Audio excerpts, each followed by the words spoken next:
Hey everybody, this is Sam from Out of the Armchair Podcast. I'm here with my good friend Jason Moreno. Before we get started though, I don't have our producer here tonight, so you're going to have to bear with me. I'm running the whole production. If you like what you see here tonight, go to the YouTube channel and click that subscribe button. You can find us on Facebook at Out of the Armchair Podcast. You can find us on Instagram at Out of the Armchair Podcast, all one word, or on Twitter at Of Armchair. Again, Twitter, I hate that handle. So we have a very particular reason that Jason's on here tonight. With the recent resignation of our city police, the Elkhart City Police Department's chief, Windbigler. Jason, let me tell you a little bit about Jason first. Jason has been an activist. For how long have you been an activist, Jason, would you say? And 10 plus years, over a decade, easy. Most of your adult life. Well, yeah, definitely. Yeah. And also, you've been a nonprofit organizer. Correct. Nonprofit founder, nonprofit employee. Yeah. And, what was the name of the nonprofit? Southside Inc. Southside Inc. And that's kind of how we first met, like face to face. Right. Was through that venture. Right. Because we were both nonprofiting at the time. Yes. So we were actually able to work together quite a bit. Jason came and spoke at some of my events, and I always try to go out and support him in any way I could. Which reminds me, I was going to get that shirt out. You see, it's over there. Still got that shirt, Southside Inc. That's right, Southside Inc. Yep. From the family. Was it Family Fun Fest? Probably, yeah. I was thinking about this yesterday. I was in my closet, and I don't know, I got like 40 event shirts from all the different things I've done in the last 10 years. And that whole been there, done that, got the t-shirt. I mean, I got a whole half a freaking closet. Dude, I just got rid of t-shirts. I just got rid of like 3 big totes of the Purple Shamrock. Oh, yeah. Yeah, gave them to the homeless shelter. Good. Yeah. This is a smoking podcast, by the way. Smoking and drinking. Yeah. Oh, by the way, we're live on Facebook right now. Just so everybody's out there on Facebook watching the live feed, if you're commenting, we're gonna get to that here in a little bit. We'll come back and kind of do a Q&A and try to respond to some of those comments. But first, let's get into this conversation, Jason, because you've been pointing out the flaws of this police department for some time now. Right. Quite some time. Do you have any idea approximately how many years you've been doing that? No, I don't, because my father did the same thing. He was the founder of the Board of Safety here in Elkhart. He was original president of the Board of Safety, and he ran that for a couple of mayoral terms under the Perrin administration. So this was something that I grew up with. This is something that I was a part of for a long time. My father was instrumental in helping bring down people like Bruce Davison, a former FOP president that ended up being a interstate bank robber and on the FBI's most wanted list. Really? Yeah. And we had police that were very upset with what my father was trying to do and getting rid of the corruption in the system. And we had our brake lines cut. We had people mailing drugs to our house and then tipping off the FBI. So I grew up with... This is all while you were a kid. This is while I was a kid, yeah. So I grew up with death threats coming into the house, answering the phone, getting death threats from my dad, cut brake lines, FBI in my house. I mean, I've been dealing with the EPD for a long time. So as an adult, I just kept dealing with them because at that point I had felt I had seen the worst that they could do to people, and it didn't bother me. It never slowed me down. Yeah, obviously. Yeah. I don't. For those of you who don't follow Jason on Facebook, you probably should. He's been pointing at this problem for a long, long time, and whether people wanted to receive that message or not, and believe that anything was going on or not, he kept pushing it, and that's the reason I want to have him on the podcast tonight, because I feel like the resignation of Windbigler vindicates Jason in a lot of his efforts in pointing out the corruption and the failing ends of the police department. Yeah. Well, thank you. Yeah. It feels good. Yeah, I bet it does. Congratulations. Oh my God. I just want to like rub myself with it. It feels so good. But I mean, that's all in jest. But the truth of the matter is, people have been suffering, systemically under this police department for a long time. And I'll throw out, the obligatory, not all of them are doing this. Mm-hmm.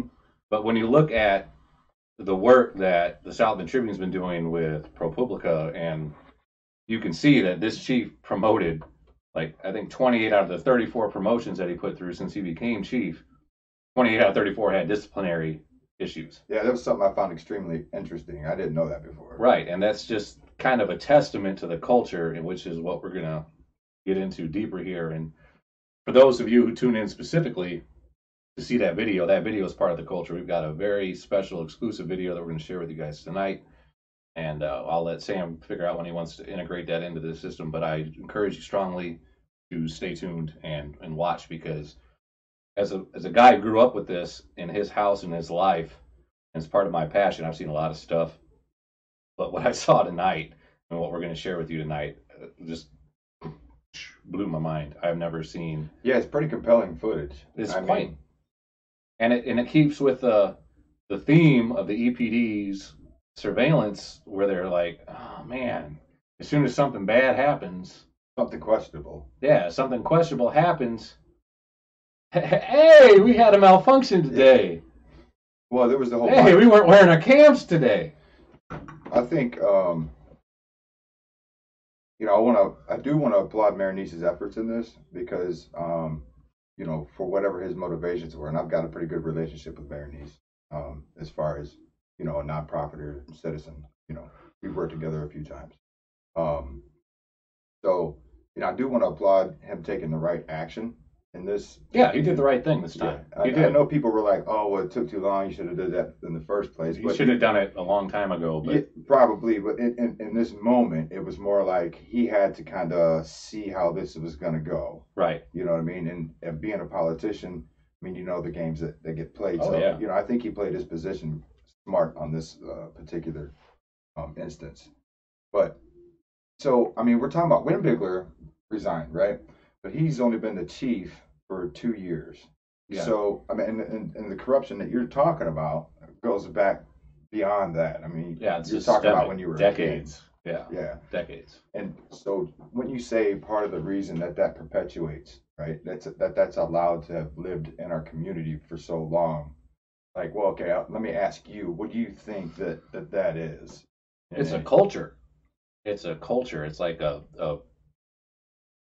little crass, but it's like a petri dish that just breeds this bacteria, and the food sources and the growth is based on complacent leadership and a community that supports the police blindly just because that they're the police. And when you have that type of environment where officers are allowed to do what they want to do, which Windbigler has done, you can see the ProPublica South Bend Tribune reporting shows that the disciplinary actions after he became chief went straight down versus the two previous chiefs. That was Dale Flipson, and then it was Laura Cook, and both of them were averaging, I think it was 16 more disciplinary actions per year than Windbigler did. So when he got in, he basically either all the officers in that precinct became perfect employees, or he just let them run roughshod and do whatever they wanted to do, because he was more concerned with placating them and contributing to that culture, either like tacitly or explicitly, than he was with doing his damn job, taking care of the public that he was sworn in to serve and protect. Sure. Well, I know, I can attest to several, I've seen several things growing up here in downtown Elkhart, you know what I mean? Yeah. Things that, how it's always surprised me how the police here, well, in Elkhart rather, it's like they think they can just approach you when you're not even doing anything wrong. It's almost like, so there was a conversation about policing versus actively seeking, right? Okay. So what that ends up doing is putting the police's nose in people's lives that, you know, they shouldn't be impeding on. Right. People are just walking down the road, for instance. I've been arrested, matter of fact, walking down the road. Huh. Yeah, just for me and a friend of mine walking down the road, and I ended up going. You look suspicious. It looked suspicious, and it was just coming from a previous traffic stop. You know, there's another time we had just moved into this house over on Harrison Street. Mm-hmm. Great landlord. The guy, he's a young guy, you know, great guy. I loved him to death. A few weeks after we moved in, me and my roommate walked out of our apartment. We lived in the upstairs apartment. We came downstairs, you know, took a left up Harrison towards the health department. When we came out in the front yard, we noticed there's an officer across the street at the stop sign. You know what I mean? I didn't think nothing of it. I mean, we're on Harrison Street. Right. Cops are down there all the time. Right. So we start walking up towards the corner, and he pulls over. He goes across the street there and stops in front of us and calls us over to talk to us and starts trying to tell us that, you know, we're running a trap house out of this apartment. Oh. Yeah. And what was really funny about it is that wasn't the funny part. No, I was almost going to laugh at that. He alluded to the fact that they had been watching this place, right? Okay. So if you've been watching this place, right, then you know who's in there. You know what those people look like. You know what I mean? Because we were being accused of being the people that were running the trap house. Oh. Yeah. You had the trap house keychain and everything? Right. So obviously I'm not that guy. I've only been there a couple weeks or whatever. Right. You know what I mean? And then the landlord came out and vindicated the situation. He rectified that, you know, no, this guy just moved in here and, you know, we got rid of those people or whatever. But I always thought it was really strange how he thought he could just pull up and stop me like that for, you know, I had done nothing wrong. Yeah. I didn't look like anybody coming out of there. You know, I mean, some of the things that you're going to talk about tonight are way more severe than that. I'm just saying that there's an obvious approach difference in how the city polices here. Absolutely. It's. I was talking with a friend of mine the other day who lives in a rural county. He pointed out how the cops in his county aren't fit, right? They're not that they're slobs, but they're, you know, they're not going to run 100 and right. 4. Then you know, Yeah. you come here to Elkhart, you know, a place like Elkhart or maybe even South Bend, and the police look a little more militarized, Mhm. you know, a little more athletic. Because we hire a lot of former military. Yeah. So I mean, so those are some of the things that, you know, I think that anybody who's not even looking at the situation can kind of look at it and say, well, that's kind of strange. Yeah. So. Yeah. We're going to get into the footage in a minute. Let's talk about some of the situations that's happened that you have tried to bring a voice to, that because I mean that's gonna take us into this video footage, because a lot of these instances, I know one in particular that you're going to talk about, the young man was shot. Right. Are going to kind of lead us into that, because that was kind of the same situation where there was an apparent at the very moment when things were going down. I don't know if it was the same with that one. It was different. Yeah. Okay. Well, go ahead. I'll let you explain. Similar but different. But I'm trying to think. But the first major policing issue that I've dealt with around here would have been on my own, in terms of taking an active role, helping people that were victimized. And I'm sure I could be incorrect because it's all a blur, but I'm thinking the first incident was when that officer's name was Young, got beat up on Garfield, like right on the July 4th weekend a few years ago, maybe 4 years ago. And I was on vacation with my wife. We were up in the Dells, you know, having a good time, and my phone just starts blowing up. And it's people that live in my neighborhood, because I live 2 blocks away from where this all happened. And we were planning on staying a little longer, but I told her, I'm like, no, something big's going on. We need to go. So, you know, we got all together, got our stuff. We came home. And I don't even really unpack. I just go down there and see what's going on. And what had happened was an officer pulled up behind a vehicle on the 100 block of Garfield. I can't remember what his rank was. Corporal, I think, maybe. Younger kid. Pulled up behind a car. There was a man leaning against a car talking to the driver of the vehicle. And Young got really belligerent with him, apparently, because I wasn't there. Told him to get the fuck out of the road or something like that. And the guy, he didn't take real kindly to it. And he wasn't a local dude. He's from Chicago visiting or something. He went over there and he escalated it with him. Jan got out and they got into an altercation, and this dude beat him damn near to death, broke bones in his face and everything else. And he tried to go for his gun, apparently. He was able to get a call off. Backup showed up.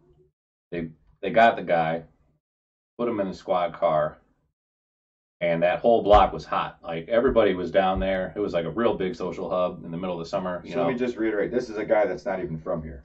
Right. Right. Okay. Yeah. He's not even a resident. That's important. Yeah. So he's not even a resident. Anyway, after that, there was a lot of anger, out of the EPD because one of theirs got injured really badly. And they were mad because the people that were standing around didn't help that officer, with the situation. But there were a couple of reasons that they didn't. First reason was they don't like Young. This is a guy that came in there and treated people with disrespect on the regular. He had a reputation. He was hot-headed. Everybody knew his name. And literally not a week prior to that, I was hosting an event at the Roosevelt Center, and a guy that I've known for years came up to me and told me about Young and said, hey, this guy's trouble. He's bad news. Something bad's going to happen to him at the rate he's going. He's going to test the wrong guy. And just like that, not even a week later. Prophesized. Yeah, it was prophesized. It was crazy. So it's not like it was just some random thing. This was a guy that was running around, probably a part of that culture where we think we can do anything we want to do, and we'll execute accordingly. And the neighborhood knew that, hey, man, there's a point. You're going to reach a point with somebody. This is the dang hood. Yeah. I don't care who you are. You can't do that. We're programmed, trained, conditioned. There's a line. And, this guy came from a neighborhood where that line was a little bit shorter than what Young was used to, and it popped off. And then the second reason that people weren't coming to his aid, which is an extremely logical reason, was you are enjoying your holiday weekend. You see this incident unfold in front of you. Now, you go in to assist that officer. Mind you, everybody in this neighborhood is black. You go in there to assist that officer. Another officer comes around the corner. What's he going to see? Mm-hmm. 2 black bodies on a cop. No kidding. 2 black bodies, 3 black bodies on a white cop. And the people that were trying to be good Samaritans now are in high risk for detrimental issues, they get killed. For trying to help. For trying to help. Yeah. So why are they going to do it? I mean, there's 2 serious reasons why they're not going to do it. Would you say that's from the way that the police department has acted in the past? Absolutely. And it goes back and back and back. I mean, I was digging through my dad's old VHS tapes and I found footage of officers shooting people in the back, on Middlebury Street. And yeah, I mean, everybody knows. Yeah. And that's why they've been getting away with this for so long. And why this is such a refreshing thing is that we finally got some video footage to prove this is the culture that's accepted. And I don't use that term lightly, because when I say that, if you look at the video footage of that man being beaten in handcuffs in the holding area, what do you see? You see a bunch of officers really like nonchalantly going over there. All right, guys, you got to knock it off. Yeah, I agree. It's because that's their culture. That's what they're used to. It's not like, what the hell are you doing? They're reacting accordingly. They're reacting. So there's a lot of proof in that. Right. Yeah. That is like their Pavlovian response to the situation at hand. So the thing is they got mad that nobody helped. So what they went and did, and this was back, I hate to say it, but this is back when the Elkhart Truth had some serious editors and reporters. They went back and looked at all the incidents and all the police calls to that neighborhood from July 3rd to I think July 5th, which is when the brakes got pumped on that. And you can see just like an absolute spike in police activity on that one block. Maybe a few blocks surrounding it, but that one block, man, it just went up. Like incidents went up like 500%. But there were no phone calls to the police about that. Nobody was calling EPD into that neighborhood. They were migrating to that neighborhood to cause problems, to give people tickets for not having bells on their bicycles. That goes, oh yeah, no, I remember To that do too. noise ordinances on people that were celebrating their birthday parties, and then segue that into a detention, and then arresting them for the weekend, and then people losing their jobs only to have EPD drop the charges after the fact. Yeah, I remember the tension, because I'm a part of that neighborhood too. Have been my entire life. I'm just a downtown kid. Yeah, I'm in every neighborhood. right. You don't have a home. Yeah, I don't have a home. Almost downtown kid. I was everywhere. Yeah. And so yeah, I remember that. You know, the whole thing. Okay, so let's talk about. And I need to break the silence on something surrounding that tonight too, and I hope others follow my lead about some details surrounding. So the incidents that occurred there, and I'm looking forward to it. With Young or with the chief at the time, Laura Cook. Okay, we'll talk about it. Well, it wasn't. She wasn't. She was assistant chief at the time. But so you need me to make a segue for it? No, just bear with me, brother. Okay. You're gonna like this. Okay. So that weekend, and this is documented stuff, right? To an extent, yeah. Okay. I'll try to get some of those links to put in the description of the video on YouTube. So some of it should be in city council minutes. Yeah. So that'll help. But that following, I think it was Monday or Tuesday, whenever they hold the city council meetings, I went down there to talk to the council during the privilege of the floor to discuss some upcoming events that I was organizing. And at this point, I'd already called the mayor's office and been like, what in the hell is going on down here? Your cops are beating the crap out of people. Didn't think anything about it. I'll look into it. So I go to the council meeting, and while I'm waiting to get to the end of the session for the privilege of the floor, I see the assistant chief, Laura Cook, there. And I motioned to her to go outside of the council chambers, and I said, hey, what's going on, with your cops beating this entire neighborhood up for the weekend? And she said, well, they should have helped my officers. I said, yeah, that doesn't have anything to do with what I asked, but gives them the right to go back into that neighborhood and then harass everybody else. Well, and they knew the guy was from out of town then. Right, of course they knew. So why would they go back? That's okay. Go ahead, keep going. Because they didn't respond. And I asked the same question again, and she gave me the exact same answer verbatim. Because they did, or no, they should have helped my officers. I'll just never forget it. They should have helped my officers. So I could tell I was getting nowhere with her. I said, okay. And I went back inside and I took the privilege of the floor. And instead of announcing my event, I told them. So I just had an interesting conversation with the assistant chief of police, told them the backstory on it, and said, she just sat out there and told me they should have helped my officers. They should have helped my officers. Which to me means your police officers are being sanctioned by top brass to just go out and harass and abuse constituents out here. Yeah, I'm not sure what else that says. Yeah, it didn't say anything else. And I can't remember what news station was there, but they did a follow-up with her on that where, of course, she denied everything. It's like, okay, cool. So I knew that. Then you started carrying tape recorders every time. I should, but I do not do that. Yeah.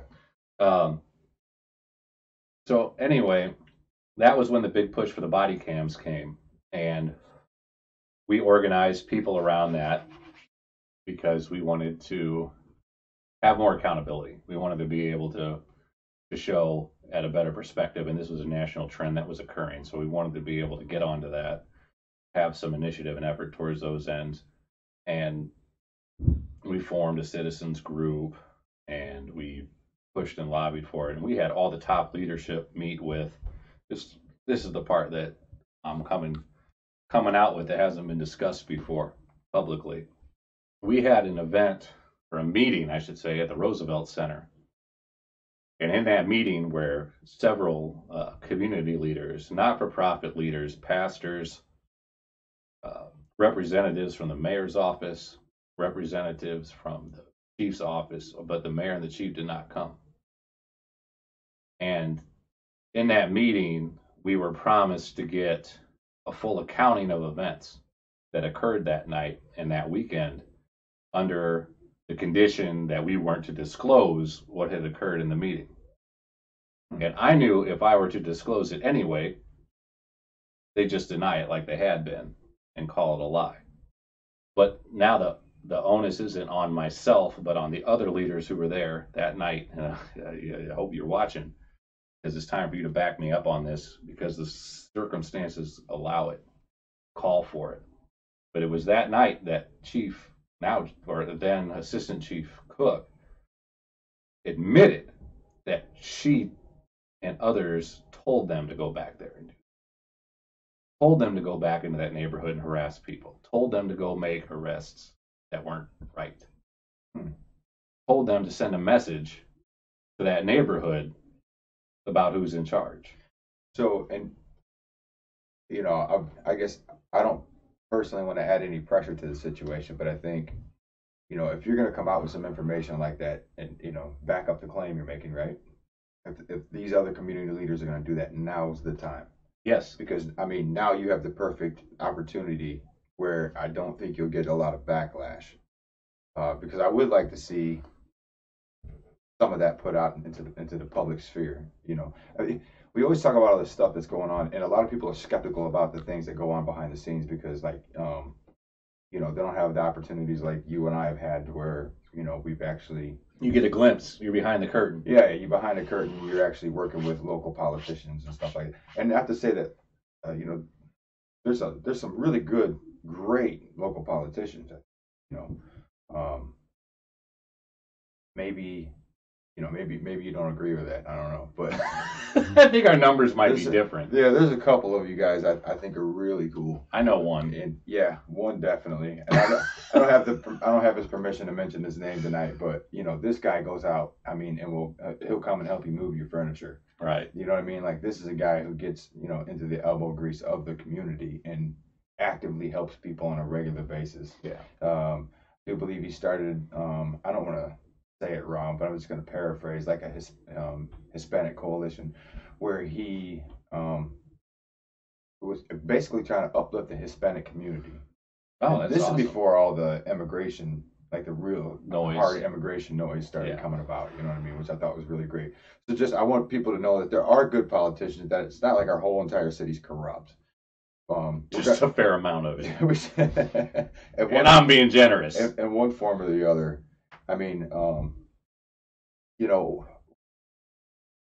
So let's talk about the shooting over off of Marion. Let's talk about that a little, because you organized a whole protest. I think more than one. Oh, that wasn't off of Marion. That was off of that was just like 2 blocks off of Main Street. Well, like 5th Street or something like that. When 5th Street they were on? Because I used to live there, and I was picturing that when I was reading the story. No, it's been a long time since I read the story. It's a weird boulevard. I can't remember the name of it, but it's a weird boulevard off of Main Street, just west of Flusher. Okay. So, anyways, I walked to it that night. Like, as soon as I got word of it, I walked down there that night, and it was only like 5 blocks from my house. Yeah. And I live off of Indiana. So in Maine. So discuss some of the details. Kind of tell the story of what happened in that particular instance. Honestly, I think Niece sent me a message about.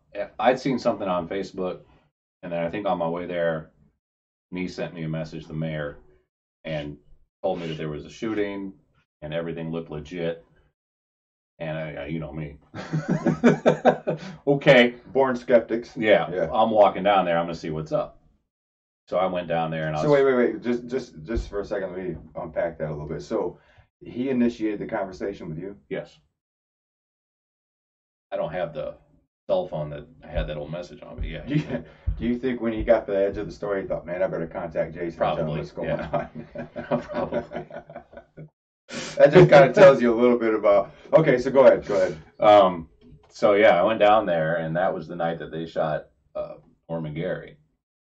And what the police line was that they responded to a call. There were 2 officers that responded to a potential break-in or robbery call, like a block or 2 away. And then while they were on that call, they heard something that made them go in the direction of this gathering, this party that was happening. What was that something, though? I think it was gunshots, maybe. I can't recall. Yeah, I think it was gunshots. Yeah, I think it was gunshots. So They went down on foot, left their dash cams in their cruisers. The cruisers stayed at the original call. They went down to see what was going on. Long story short, they say that they were in the alley talking to people or something, and this car was coming at them, and one of the officers stepped out of the way, and the headlights were tracking towards him, so they opened fire on the vehicle because they thought that they were going to get ran over. Now, this is about 3 weeks after Chris Snyder, who used to be like the spokesperson for the police department, issued a press release on authority of the chief to state that after over 8 months plus, that they finally decided to all start wearing their vest cams, and every single officer in contact with the public, including canine, and that's damn near verbatim because I've read this article a million times, is now wearing these vest cams that we paid $100-something thousand for as taxpayers. That was pushed through our council as a special line item just so we can get this done. And this was in response to the July 4th weekend. So he issued this statement, and then a black man dies, gets gunned down in his own car, and where the freaking cameras at?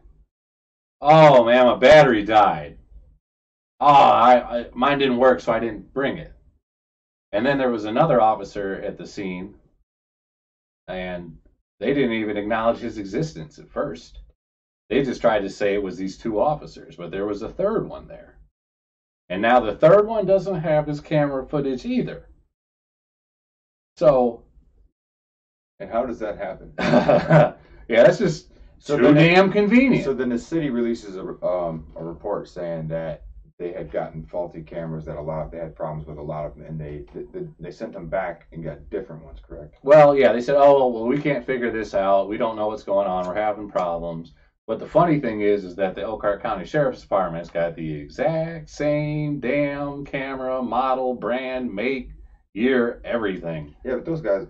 And they have no major problems. They're like, okay, yeah, we had a little short in one section of it, and we worked with them and redeveloped it, and they redesigned their product. But what would happen is if we had an issue with one, we'd rotate it out.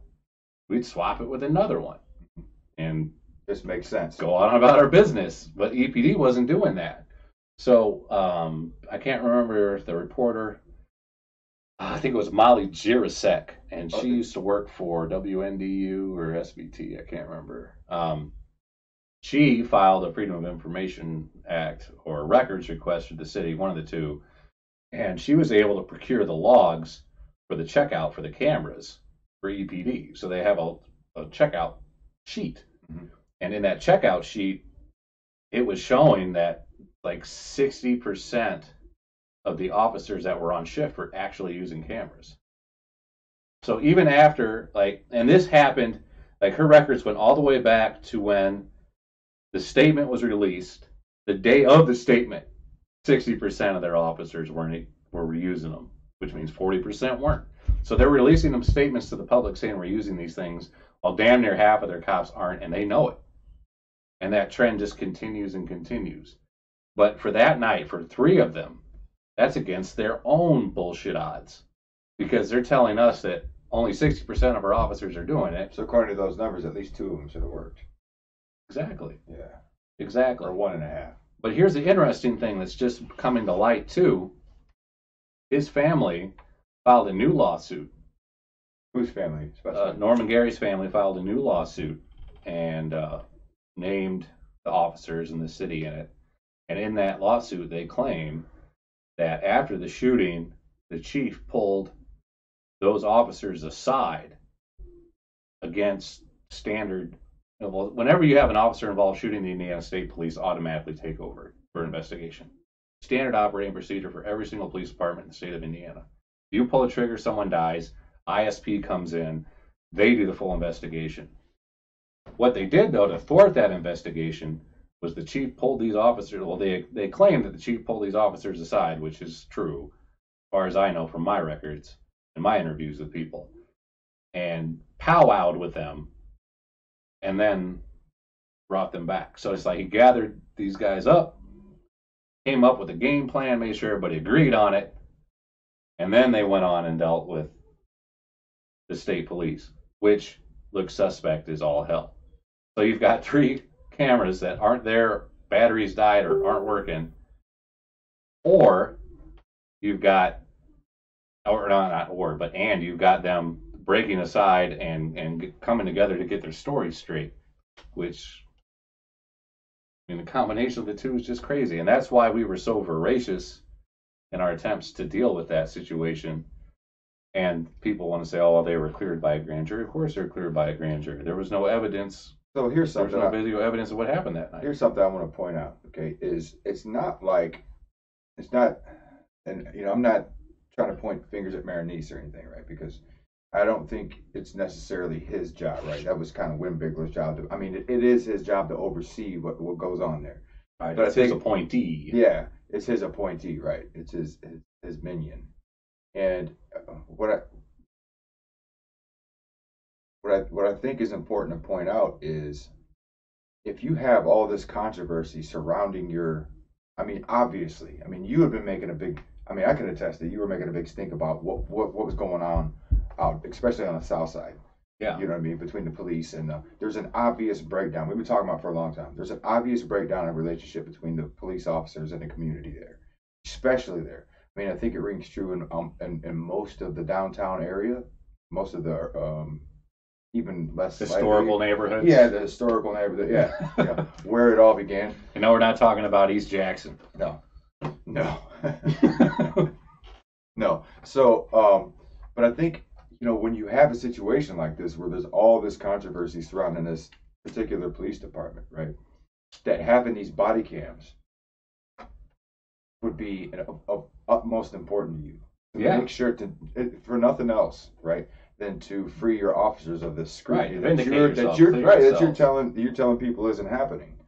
But there wasn't it didn't seem like there was a big push for that. I mean, until people like you started making a lot of noise about, hey, how's come all this stuff is happening, all this, you know, this just so happens to happen, you know, to play out this way. Right. And it just seems to me like I just kind of want to point out that if you're not corrupt and you have people saying you're corrupt and you have the ability to show people that you're not corrupt, you should be happy to have that tool. You would be jumping through hoops to make sure that happens. Oh yeah. Because, you know, public relations, I mean, yeah, that's a big part of policing. You know, you mentioned the Elkhart County Sheriff's Office. Right. And I think they do so well, for one, because they have great leadership. Fantastic leadership. And even changing seats this year, they have another fantastic leader. You know, I've been privileged to work with both of them. You know, so I think, you know, you have a couple guys here who follow through. And one of the greatest things that the sheriff had ever said to me that really stuck and resonated with me is how he believes in being a peace officer, the idea of a peace officer. Mm-hmm. You know what I mean? I think you guys probably had the same conversation. Yeah, there's a difference between peace officers and law enforcement officers. Right. And he's made a huge impact that way when you look at the relationship that they have with the community. You don't find people saying a lot of bad things about the Elkhart County Sheriff's Department. No. And that night, especially, like with the Norman Gary shooting, EPD refused to talk to some of the family members that night. And the only professionalism that they found that night was when they were dealing with the counties that were there. Yeah. The sheriff's department, they sang their praises to me. Like I've been in the homes of many shooting victims, whether it's juvenile homicide, young adult homicide, police homicides. And you go get involved. Yeah. Yeah. And the family that I spoke to said the sheriff's department were the only people that treated us like human beings, that talked to us, that gave us all the information that they had. You know, they didn't hold back. They didn't ignore us when we asked them for anything, you know, and that's just kind of a direct reflection of the differences in professionalism between these departments. One of the things that we talked about before, you know, personal conversations, that I kind of want to bring out a little bit here, sure, is on the professionalism side. Now, for those of you who don't know, I ran a nonprofit. I think I'm wearing the shirt today. Because he's not wearing a Southside Inc. shirt because it's over there on the chair. Over there. Would you feel better if I'd have worn that? Would that have been like... You can do a change I'm not changing. We don't have dressing rooms here. Anyways, so I run I started a nonprofit, and just in short, because I don't want to focus too much on that, is what I did was provided naloxone to the community for free, right? Anybody, the public, law enforcement, treatment centers. And how are law enforcement agencies in terms of being receptive to your program and trainings? So you know what I'm alluding to here. Yeah, so, and the only police department that didn't want to work with us, and is this the only police department in the county? Northern Indiana. On the entire northern half of the state. Okay. Yeah. Yeah. That refused to work with us. Oh, yes. And and what we're talking about here, Jason, is, I mean, you know what I did, right? Mm-hmm. This is a free opportunity, So you gave free kits, free training to, enable us to save community members' lives and keep them alive long enough so we can get them into treatment. Now, didn't the sheriff's department take that program on and save someone's life the first day they were public with it? So the Elkhart County Sheriff's Department, actually, because they have such great leadership, were already carrying it. Already had it implemented in their budget. Oh, wow. It was a beautiful thing when I found that out. And, I applaud them for that, because I think it was Sheriff Rogers that implemented that program. Yeah. So, big shout out to Sheriff Rogers for keeping our community alive and safe in every way he possibly can. And to my friends on the left that have a problem with Sheriff Rogers, you might have your ideological differences, but I can assure you he's the most professional lawman in the state. You might not like what he does with his free time or how he has different beliefs. How would they have problems with his free time? I mean, the Bundy Ranch. I'm not going to get into all that. But I don't want to talk about him, with him not having consent. But you got to respect him on the law enforcement side. He cleans house, and he takes his job seriously, and his officers treat people with respect. Yeah. I mean, every time I've ever dealt with him, that's how I was treated. I was treated accordingly. And so that, with that being said, it seems like, because the attitude that I got when I approached them, first it was like they were kind of just like, okay, yeah, we'll let's sit down and have a talk, but I didn't get Windbigler. Okay. I got public relations. I'm not gonna leave their name out of it. You know what I'm talking about though. So okay, so I got him, and we went in, and it made me feel really stupid, because, and I'm not a stupid guy. I went in, I sat down and talked to him about the importance, about the efficacy of the overdose reversal drug, about you're educated about this. This is your passion, your love. Right, and I predicted what was going to happen to our community over the next 6 to 12 months. Right. And because let's keep in mind that the conversation about heroin and naloxone and treatment wasn't happening, and I started that conversation. So. Yes, you did. Obviously, being from the Elkhart, that was the first stop for me. It was, let's get this in the hands of our officers, because they're not carrying it, and it should be. You're talking about, especially with the rise of fentanyl on the scene. Because they were like, okay, so here's the excuse I was given when I finally got an excuse. Was our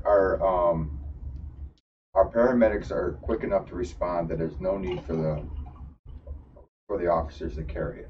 Do you have a bullshit buzzer you can put up here on the desk? So with heroin, you have, with heroin that they're experienced with, right? I'm not going to get too much into the doctor side of this, but there's a point that I'm making. Okay. Yeah. Seconds count. You have about a window about 2-3 minutes. Okay, from the time somebody overdoses to when they have brain damage. Okay.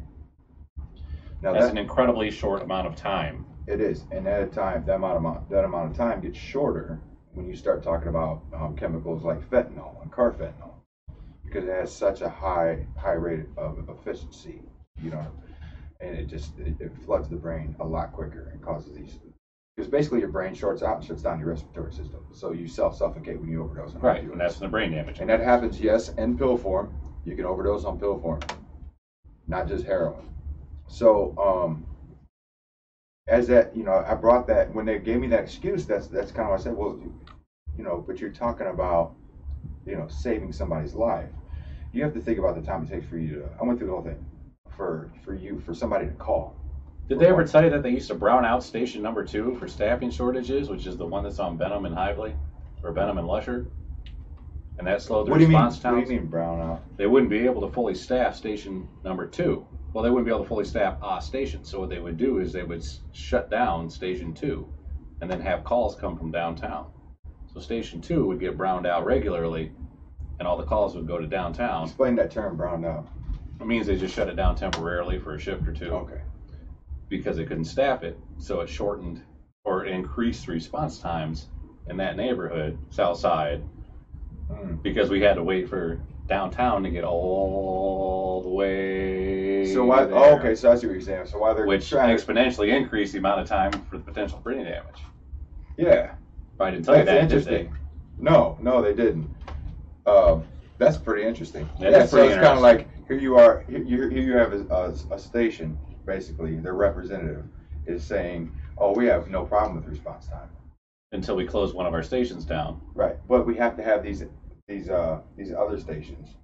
You know, is that station still down there? Yeah, it's still down there. Okay. I don't know if it's staffed now to where it's on the line 100% of the time, but it used to be closed down. Like it would just cycle out. So I guess my point in saying all that was, you know, an overdose is situational. And when you think about what happens in an overdose situation is if you have somebody that's actually going to call, that is actually sitting there to make the call. Likely they're using or they're a family member, so they're going to take a few seconds or whatever to freak out, decide what they're going to do, right? And then they make the call. Should I call? Right, should I call? So then they make the call. So then, you know, the police have to respond and the paramedics respond directly after the police. But Side note, you call them from a cell phone, then you got to get rerouted from county to city if you're in the city, which also costs critical seconds, which needs to be fixed. What do you mean if you call from they send you to a communication center out in the county? They send you they send you straight to the comm center for the county on cell phone, no matter where you're at in the county. Oh, because they can't ping you. And then they have to ask you where you're at, and then they have to ask you to hold, and then they call city, and then they tell the city we have a transfer call, and then you start over again. Man, We're talking about seconds here, so I'm trying to lay down anything that might might add seconds. impede. Yeah, absolutely. But I guess the whole point was, you know, you are risking people's lives by not carrying this. And even if you don't think it's a problem, I guarantee you, if you look around in every surrounding state, it was a rising problem. I mean, especially to the west and to the south of us was hit really. You know, Virginia was like ground zero. And so we had this short amount of opportunity to look out into other communities and see how this was building up. Right. You know, before it flooded into our community, and that's what I tried to do. And instead, I just got the runaround, and you know, basically, the feeling I got was that they kind of turned their nose up. Like, why would we work with you guys? Yeah. You know what I mean? Well, that's the feeling I got. Hey, new chief. Here's a chance. Give us a call. We'll make it happen. Chief to be named at a later date. Yeah. So somebody, Hey, I'm putting my hat in, niece. Right now, I'm putting my hat in. You appointed me to the housing authority, and I made some great changes down there. Made some big differences. I'm not saying that I could do the same as chief, but I'm not saying I couldn't. So you heard it here first on How They You heard it here first. Make me the chief of police. Jason Moreno is putting his hat in for chief of police. I'm putting my hat in right now. All qualified applicants. Man, I bet your Facebook's going nuts right now. Oh, they could be. I don't know. I'm glad I'm not on it. Yeah. So, I'm not wearing that uniform though. Oh yes, you will. I'm cheap jeans. So now let's bring it up to Windbigler. Right. Okay, we talked a little bit about some of the past corruption, some of the past instances that happened. That, you know, there's another interesting point that I keep going to in my head about the culture. You were talking about the culture. It's a culture, man. It's like an intergenerational culture. Yeah, and it's like, so we often describe Elkhart as much as I hate it. You know, people say it's a town you get stuck in. You don't get a chance to leave. You know what I mean? Like, if you leave, you'll come back. I come for a vacation, stay for the probation. Yeah. Well, that was Mike Tyson, wasn't it? No, that was us. Oh. Well, Mike Tyson, I think he was talking about Indiana because he came, you know. Yeah, he must have. Yeah. So, I don't know if he's ever been back here since then. I wouldn't. Not if I were Iron Mike. Yeah. Well, say, but you live here, man. Of course I would. So, Bro, I'm a fighter. So I mean, we talked about some of the past situations that's happened over the years. I mean, we just kind of brushed it a little bit. Oh my gosh, yeah. Have we ever brushed it? I mean, And the big issue that's happening right now though is this Windbigler. right. 3 stories out of 5 on the front page of Elkhart Truth were all EPD related today. Imagine that. Yeah, imagine that. So how does that? I mean, now that there's no more denying. Yeah. The things that's been going on down there. I mean, they haven't had a full disclosure. Obviously, there's not a complete transparency at this point. But I mean, now it's kind of like you can no longer deny this. You can no longer say that this isn't happening. This is a straight run. And I have friends that are, married to some of the cops, some of the police officers, and some of the police officers I know, and I've always, viewed them as good guys for the most part. I don't know how they police. Obviously. You don't know? Yeah, I know them more on a personal basis from working in the community. And when you're a community, excuse me, activist in my capacity, like everybody's nice to you. Well, they have to be. Yeah. Yeah. I know I'm not getting invited to any more closed door meetings, so I don't give a damn. Well, so now we're dealing with Windbigler and his resignation and some of this stuff that's obviously going on. There's no more denying this. How much more do you think needs to be a lot brought out into public? A lot. They need to talk about every single incident where we've had people that have been victimized by them needs to come to light now. This is the time. So how do we discern that though?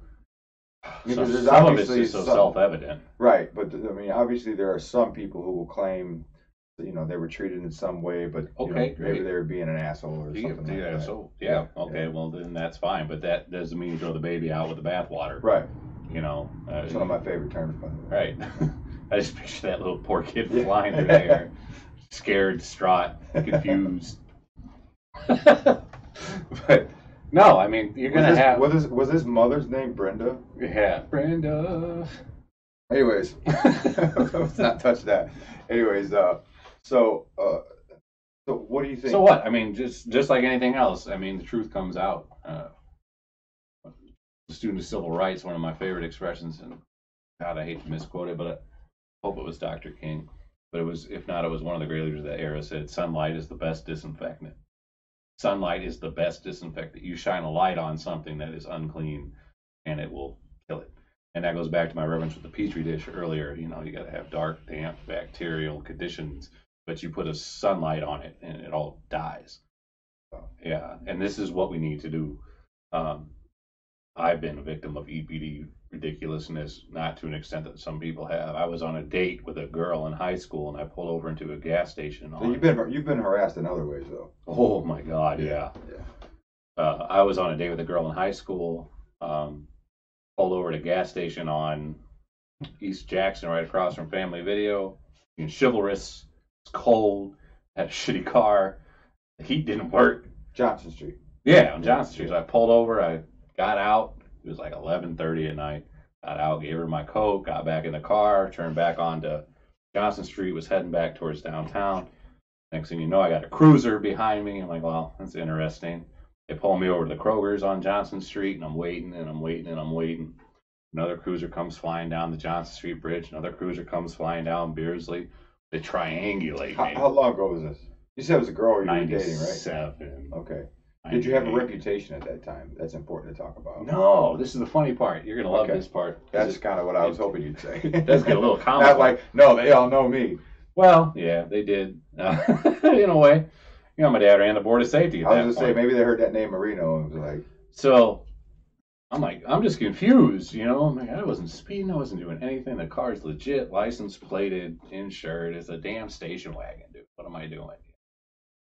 So I wait, and as I'm watching these other cars come up in front of me, I hear tink, tink, tink on the driver's side glass. And I look over, and there's a gun drawn on me. He's like, roll down your fucking window. Shit. I grab the steering wheel, and I roll down the window. And I don't know why he has me roll down the window, because then he told me to get out of the car. I'm like, all right, fine, I'll get out of the car. So I opened the door, got out of the car. They threw me over the hood of the car. And at this point, I'm getting kind of livid. And I'm like, what the fuck are you doing? We caught you stealing gas. How am I going to steal gas from a gas station that's closed with the pumps off? You dumbass mud. Anyway, I don't want to get lost in my emotions here. So he reaches into my back pocket and pulls my wallet out, and he's still got me by the nape of my neck, like holding me like a puppy dog by the flesh and sticking my face. So for the crime, let's point this out real quick. For the crime that they were stopping you for, it was even a non-violent crime. Totally non-violent crime. Okay, go ahead. So he pulls out my driver's license and sees my name, and he says, "Is this the Moreno I should know about?" I said, "You're goddamn right. That's the Moreno you should know about." "Oh, I'm really sorry. Let's go." I'm like, what? What do you mean you're really sorry? So then they just let you go? Yeah. They let me go. And I go home, and my dad was a night owl. You know, so I get home, and I'm just fuming, dude. My hair's standing on end on my arms. You know, my adrenaline's pumping. And I walked in, and I'm not going to say it on camera, but I said some choice words to my father, you know, not directed at him, obviously, but I was on fire. And he says, "All right." Went upstairs, put his clothes back on, got in his car, went back down to the station. Somebody didn't have a job for a few weeks after that. But I had privilege. I had privilege because my father was in charge of these guys. How many hundreds of people have dealt with that? That didn't have that. That didn't have a dad that was the president of the Board of Safety. Mm-hmm. And there's a lot of them, and we've got footage of one of them tonight. Yeah, yes, we do. And we're going to get to that footage. Really, really interesting footage. And I think it speaks to a lot what you were saying earlier about with the whole incident. It's one more situation with the body cams. Yeah. I mean, another just, oh my gosh, against all. I'm not just Elkhart. There's, well, no. I mean, several. I mean, I just want to point that out. There's several instances across the nation. I'm not a statistician by profession, right, or trade, but I know what odds are. There's a number. Yeah, there's definitely a number, and we can't disclose who's on the video, but no, and he will come forward at his own pace and his own comfort, and that's his right to do so. Yeah, and God bless him for telling us what he's done so far and giving us what we've got. But I was actually kind of reunited with him after, I don't know, 15, 20 years or so, something like that, through this. Well, I'm happy to be the matchmaker. Real quick sidebar, another funny story about EPD recently. I was working for a contracting company that I no longer work for. And through that work, I was paid by the Elkhart Education Foundation to do some work at Memorial High School for a small project that theirs that required me to just go into the building, put some stuff together, leave. Thought nothing of it. Checked into the office. Elkhart Community Schools has a great system where when you turn in your ID, they run you for warrants and everything else like that. You know, it's great to protect the kids. I have no warrants. I've got no adult record. So went back, did my thing, talked to people, but there's a police station, like a substation thing. When you walk into the student area of Elkhart Memorial High School, there are officers that are stationed right there that do the security. They recognize me because I guess I have a familiar face. People know who I am. To say the least. Yeah. Didn't say word one to me. I go back and do all my stuff, and I stay there for a few hours, and I leave. No big deal. I don't even think anything about it, right? Next thing I know, a couple days later, my boss calls me, and he says, "Hey, man, we need to talk." All right. He says, "We'll just do it in person. Come into the job that we're doing, you know, and all right, whatever. That's cool." So I go down there. I go into work. I'm like, "What's going on, man?" And he says, "A detective from the Elkhart Police Department called me today." I said, "Okay." He says, "They said they saw you at Memorial High School." And I said, "Well, yeah, dude, you know I was down there working for you." And he says, "I know." I said, "Well, what did they ask you, or what did they say to you?" And he said, "Well, actually, they were asking me all sorts of personal information about you, what you did with your spare time, who you hung out with, what your political affiliations were. And he said, I told him, I'm not telling you anything because of the Patriot Act. I don't have to tell you anything. And what difference does it make to you or to me what his political affiliations are or what he does with his spare time? He's a good employee. He shows up, he does his job, and I pay him, and that's the end of the story. And they said, well, we had heard that he's not allowed on school grounds. We had heard that he has an active lawsuit against the Elkhart Community School System. So they're trying to persecute you under assumptions. No, they're harassing my employers, trying to get me fired, trying to cost us contracts, trying to cost not only me my income, they're trying to cost my boss his income. Because he's contracted to do a lot of work for the school system, and now just because I show up, they're calling and harassing. And this is the type of stuff I deal with. Like I said, you know, when you're cutting my brake lines, my dad's brake lines, they're calling in bomb threats and death threats. Let me just point out that I'm used to this, but people around me are not. Well, I think these kind of actions come from the ignorance of the separation of people and ideas. But we talk about this quite a bit on the podcast, actually. Yeah. So I just kind of want to touch on that a little bit. Basically, people hold their ideas so close that they identify through them. Okay, but the opposite happens externally too. Is that when you have somebody like you're a charged character, right? Thank you. Yeah, you're a charged character in the community. I'll take that as a compliment. Oh, it is. It is. You know, charged people get things done. Yeah, we do. Okay. So, but then they look at you and they look at your ideas, and so they think that they can automatically, like that's who you are. Like that's the work you do. It's not necessarily who you are when you go home, when you're in your personal life. I'm a good cook. I'm a good dancer. You're a good dad. You're a wonderful husband. You know, your wife is. I've never seen her complain. You know. Oh, you gotta listen a little. Not publicly, anyways. Love you, baby. But so I think that's part of the breakdown in situations like that. You know, and I'm just kind of formulating this as I'm talking about it. So, but you know, it's kind of like you're being scrutinized personally for your ideas. Yeah, but what gives people the right? No, they don't. It's taxpayer funded. Yeah, no, they don't. Yeah, even if you're not taxpayer funded, I don't feel like you have the right to attack. Yeah. I deal with that. Death threats and when you attack somebody personally for their ideas, you know, you lose the fight. I think, like, yeah, you know, if you want to, that's a lot of what this podcast is about. Is trying to discuss ideas and discern the good ones from the bad ones and where we should go from here. How do we get rid of the bad ones? And what good ones do we put in place when we pull that out of our substrate of our culture, right?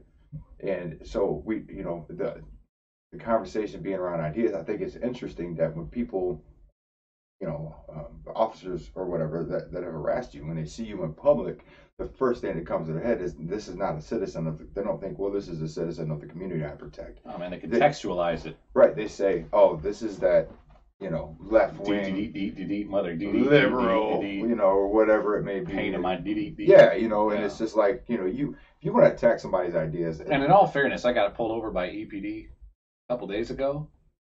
16 over. Simple misunderstanding. I thought I was doing 6 over in a 40. It was a 30. I have my paperwork. Oh shit. I have my license. I have my insurance card, registration.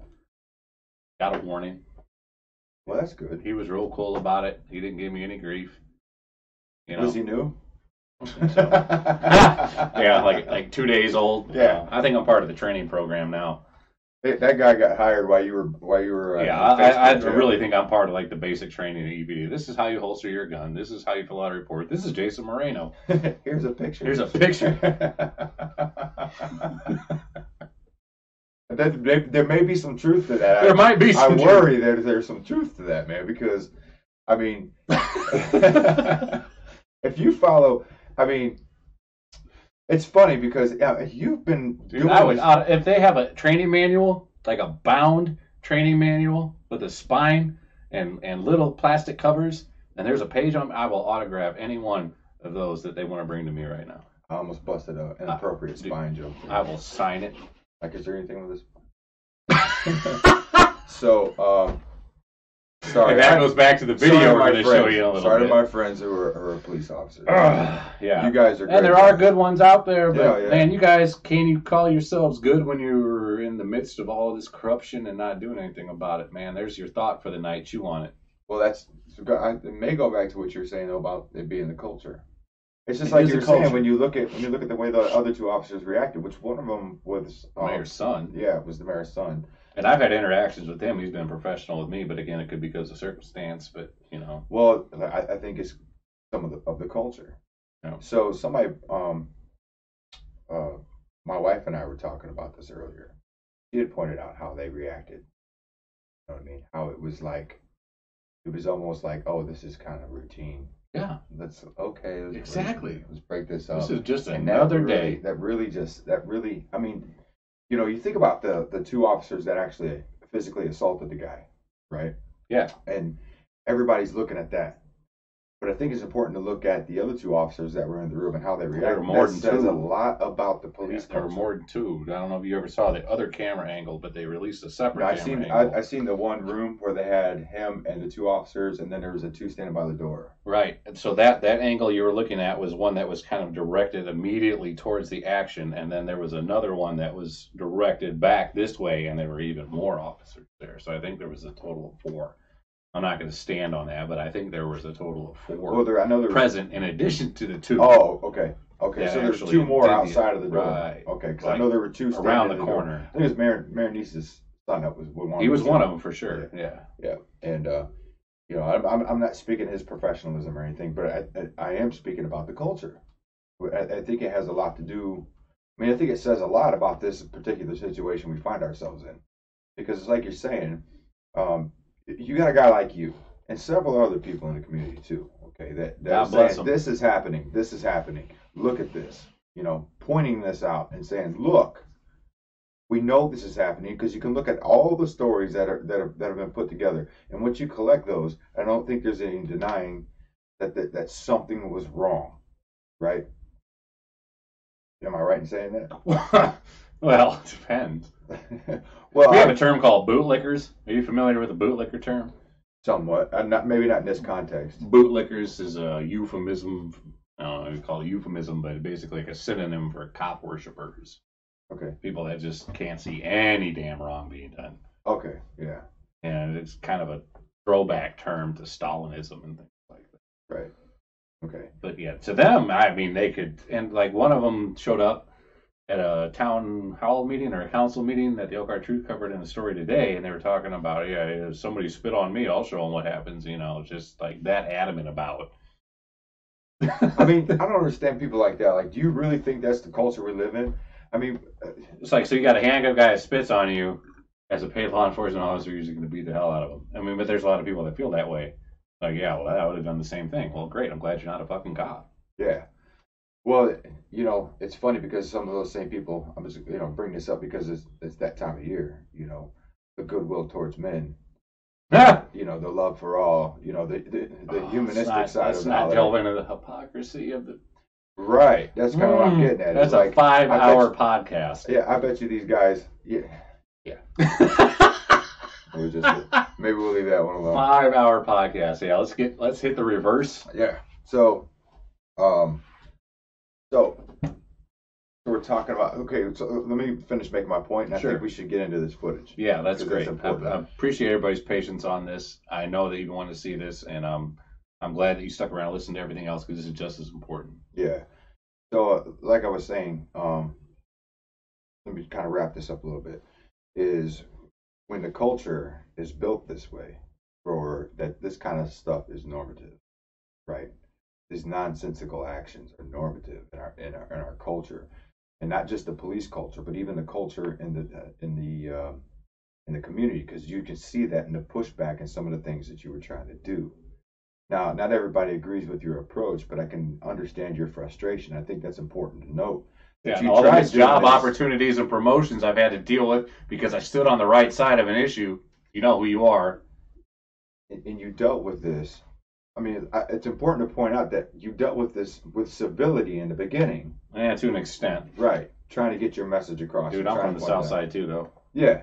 No, you know, we're two peas in the same pod, man. Yeah. You know what I'm saying? So, what was it? What group was that? You're the hip hop expert. Comrades, wasn't it? You can take the boy out the hood, but you can't take the hood out the whole boy. Yeah. Yeah. So I guess what I'm getting at is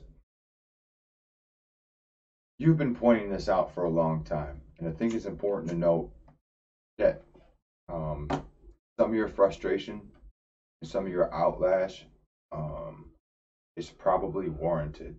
In this situation, I think vindicates that claim. Thank you. Okay. I think it does too. Yeah. And how can you not be emotive or passionate about such an extreme series of injustices that are occurring to people? Well, I want to say I think it's important for people to change how they approach these conversations. Because, I mean, you got so much backlash over a lot of the things that you were doing towards the EPD. And I'm just going to stick on the police department issue. I know you've done a lot of work in other areas. Mm-hmm. So I'm going to stick with the police department issue. And I know you got a lot of backlash for that. But I think now is the time where people need to say, well, man, maybe we should start really paying attention and seeing what's really going on. Because if you can deny that these things are happening, you obviously have a biased approach. Yeah, everybody has a selection bias. Right. But, I mean, to deny something that's right in your face, that's being pointed out to you on a regular basis. That's cognitive dissonance. Yeah, exactly. And so I think it's important to point out that I think people should really start paying attention and holding not just the police department, but your city officials, you know, all your elected officials should be held accountable for things that are going on in your community. We talked about how important your vote really is. And how extremely important. And people get scared away by the big names on the ticket, and they'll just say, well, I'm just not going to vote.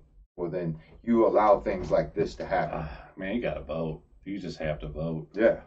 That's the bottom line, folks. If you're scared about it, you have questions about it, man, just hit me on Facebook. I don't care if it takes 50,000 DMs. I will talk every single person who's got questions about voting through it.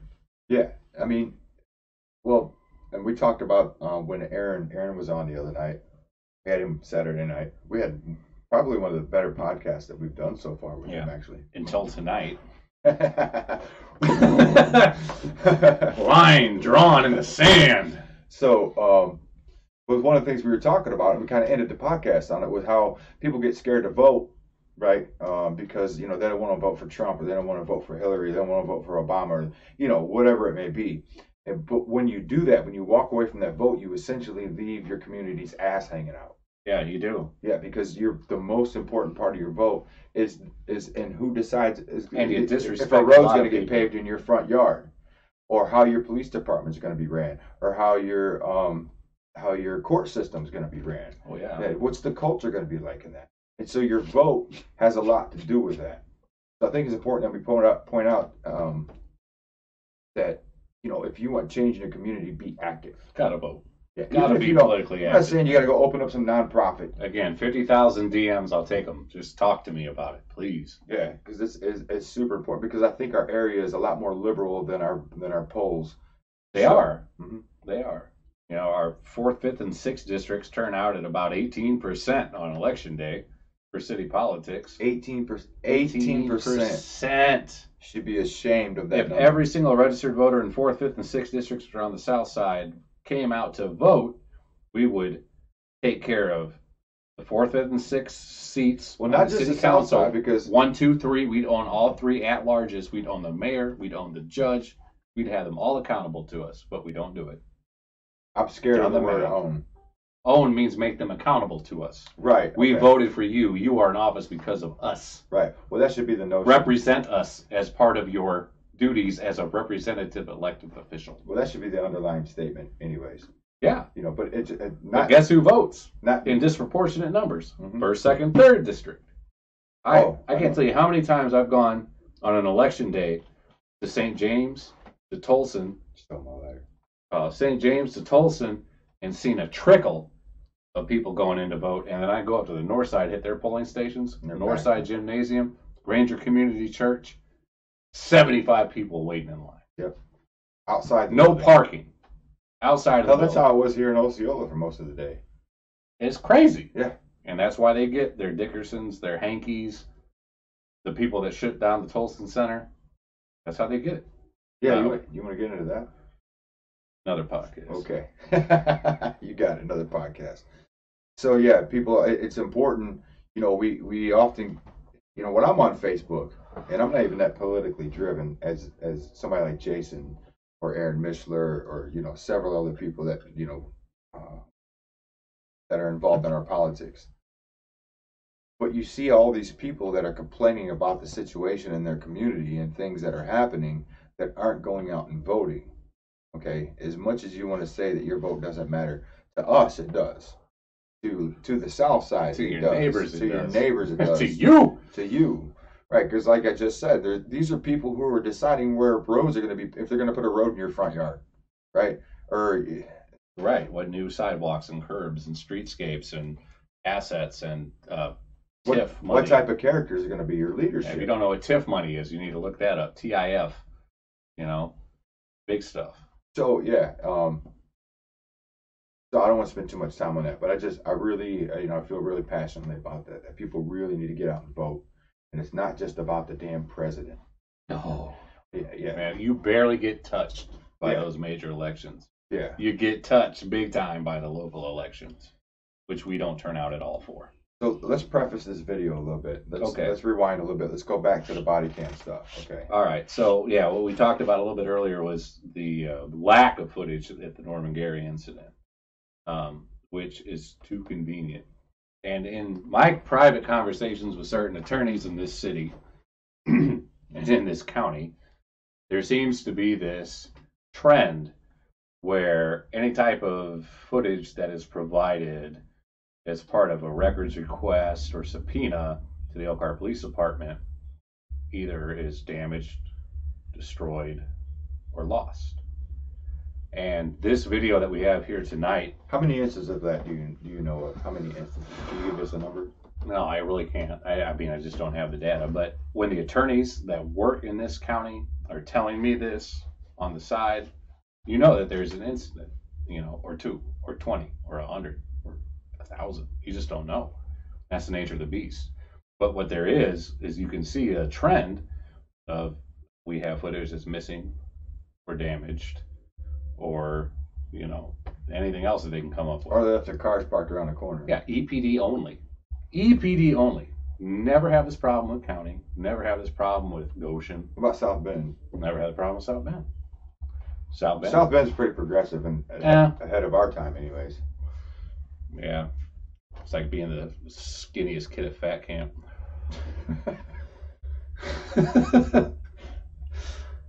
Shout out to Mayor Pete. Anyway. I like Mayor Pete. Yeah, another podcast. So. How many times do you want to be on my podcast? Dude, we can do this all month. Oh, yeah. A month of Jason Moreno. How would God. you guys I don't like know if I'm that? going to help your viewership or ruin it. Probably a little bit of both. There'll be some spectrum change there. Comes out in a wash, yeah. Yeah. So, but yeah. Anyway, back to this. So this video that we got tonight is another incident. We've got somebody who was assaulted by the Elkhart Police Department after an extremely brief chase. They subpoenaed through their attorney records, videos, dash cams. This is an incident that occurred 10 years ago, almost 9 years ago, and they didn't have vest cams, but we did have dash cams. So in that record request, the EPD used the absolute maximum allotted time for discovery, which means they waited until the last day that was legally available for them to turn this information into the attorney. that's interesting. Yeah. I didn't know that. And they turned over hours and hours and hours of dash cam footage from every single officer that had responded to this call. All of it's fine. All of it's crystal clear. All of it is unimpeded. You're talking about this particular video, This particular right? Okay. incident, yeah. So all of the officers, I think there were maybe 4 officers, 5 officers that they gave footage for from their vehicles, their cruisers or dash cams. and the officer that responded pulled behind this person, pulled them over, stopped them. This person obviously just quit, pulled over into a place that he was familiar with, and let them do their business. He had been just... I think it's important to note that there was something particularly personal going on. Right, yeah, that's what I was getting at. He was distraught. He had a bad run with life. Some incidents occurred, some family members, and he knew he was going to lose a loved one very soon. He was just upset, and he was going out and he was beating his motorcycle up, getting out his aggression. It drew the suspicion or the calls, and the EPD responded to it. They came out, they found him. He was upset. He pulled over. He didn't just give him the guns. I mean, it's a freaking motorcycle, dude. Yep. You ain't gonna catch him until they run out of gas. Or decide to stop. He decided to stop relatively quickly at a safe place. Well, it wasn't. What? I'll say it apparently didn't turn out to be a safe place. It did not. Yeah. Ironically. But he pulled over, he stopped. And the only officer that had dash cam footage that actually showed what had occurred was scrambled for 4 minutes. His dash cam worked perfectly from the point that he got the call. Was when they turned over the records. He got the call. You could see the officer responding to the call. If you're from the city, every road and route he took. Yep. And then he pulls behind him. And then all of a sudden, freakishly, everything starts to scramble. Yeah. So and out of all the other officer video footage, hours and hours and hours provided, everything was crystal clear. But the only officer that was there that pulled him over into that property had it scrambled for 4 minutes. And this is what happened in that 4 minutes. He was stopped. They got him on his knees. They started beating him with clubs and flashlights because he had his hands on his head. They were trying to get him to put his hands down behind his back. But it's important to know as they were beating him. Okay, but it's important to know where they were hitting him at. In his head. Right. So this is why he had his hands protecting. Right. So he had his hands up. While they're telling him protecting his head. And so I don't know anybody that would move their hands in that instance if they're being beaten. No. Right. Okay. Go ahead. I like martial arts, and I study like Wing Chun and all that stuff. And it's protecting the head. It's someone starts throwing punches at your face. This is the exact pose you take because you put your elbows in front and you let them punch your elbows. But protecting the head is just a damn basic instinct. Yeah. That's good. I was going to say that too. Yeah. And so they kept hitting him and hitting him and hitting him, and they told him, put your hands behind your back, and he says, I'll stop, put my hands behind my back if you stop fucking hitting me. So they stopped just enough for him to put his hands behind his back.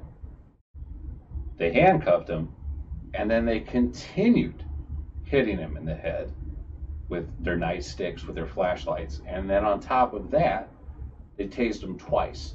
They tased him with a manual taser that you have to actually push into the flesh. Right, the handheld. And then another one pulled out the gun taser that shoots the little probes or projectiles. And one of them got him, and then another one bounced off of him and hit another officer. Mind you, this is all while he's handcuffed. Yeah. Yep. And then they tried to press charges against him for assaulting an officer because the taser ricocheted off of him and hit another cop, which I felt, fuck him. That's deserved. Well, is it nature? It's either nature of the job, right? Right. Or you had your fellow officer made a bad decision at that moment. Right. Your beef is not with the guy who's handcuffed. Proximity to your well-being as an officer. Your beef is not with the guy who's handcuffed and getting tased.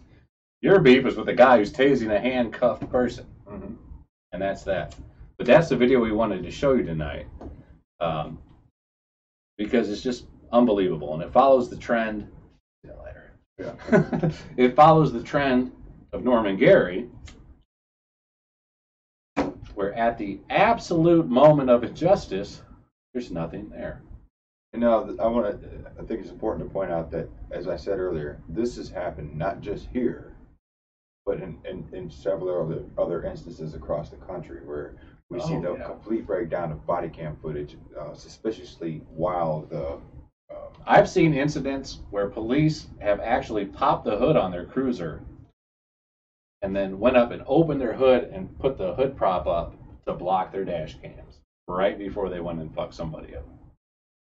That'd be interesting footage to get a hold of too. Oh, it's out there. We could compile this somehow, then make. I'll be willing. I'll be willing to air it. Yeah, know what I mean, just to kind of show the trend. Yeah, I mean, we probably could find some stuff on YouTube as well. Mm-hmm. You know, not to say that every incident that happens in that manner is innocent. But this all goes back to the culture of the EPD, and this is a culture that Windbigler was very accepting of, because he did not discipline any of his officers. When did he start on the force, you know? He started a long time ago. Yeah, so he's been on our force for a long time. Yeah, and he took a hiatus and went to the prosecutor's office and worked under Curtis Hill. Yep. Who's just a champion of ass grabbing for I don't know how many years. That's another podcast. That's another podcast. See, I'm telling you, a month straight. You start writing these topics down, man. Yeah, Curtis Grabby. So, didn't Governor Howell come asking him to step Curtis down? Copperfield, huh? Didn't Governor They Howell did, yeah, but he didn't. Yeah. They can't force him down? Mm-mm. No, they could not without a crime being committed, and that special prosecutor cleared him of that. Oh, okay. I got to look into that some more. Yeah, that's a messed up situation. Yeah.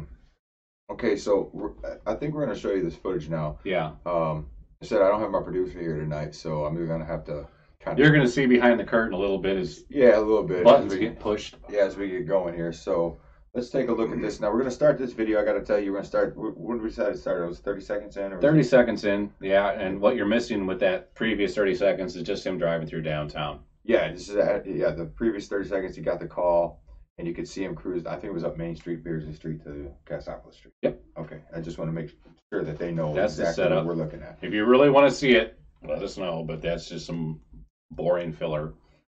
Yeah, so, and just pay attention to when this goes out and when it comes back on, because to me, as a skeptic, it makes me highly, highly suspect of the intentions and the actions that the officers took that night. Yeah, well, 5 hours of footage, these 4 minutes went missing. You tell us. Okay. Pull this up.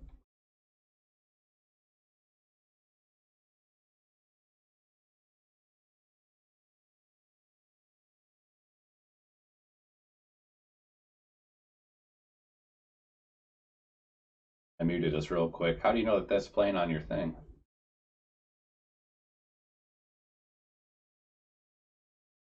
Oh, okay, there you go.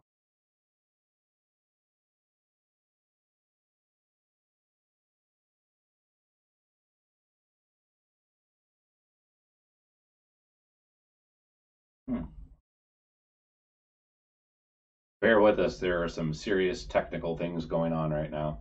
Oh, okay. I see what's going on here.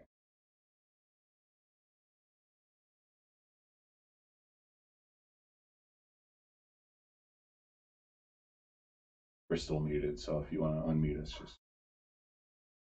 I just want to make sure they can see what's going on.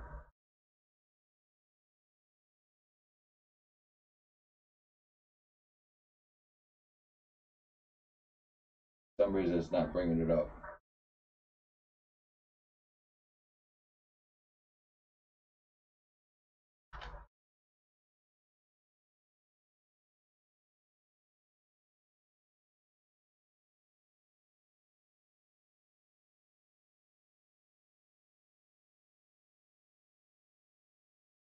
We just gotta pause it here.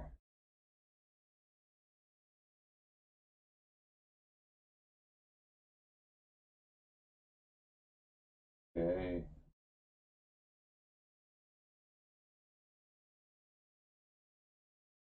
And it's not pulling up the full screen.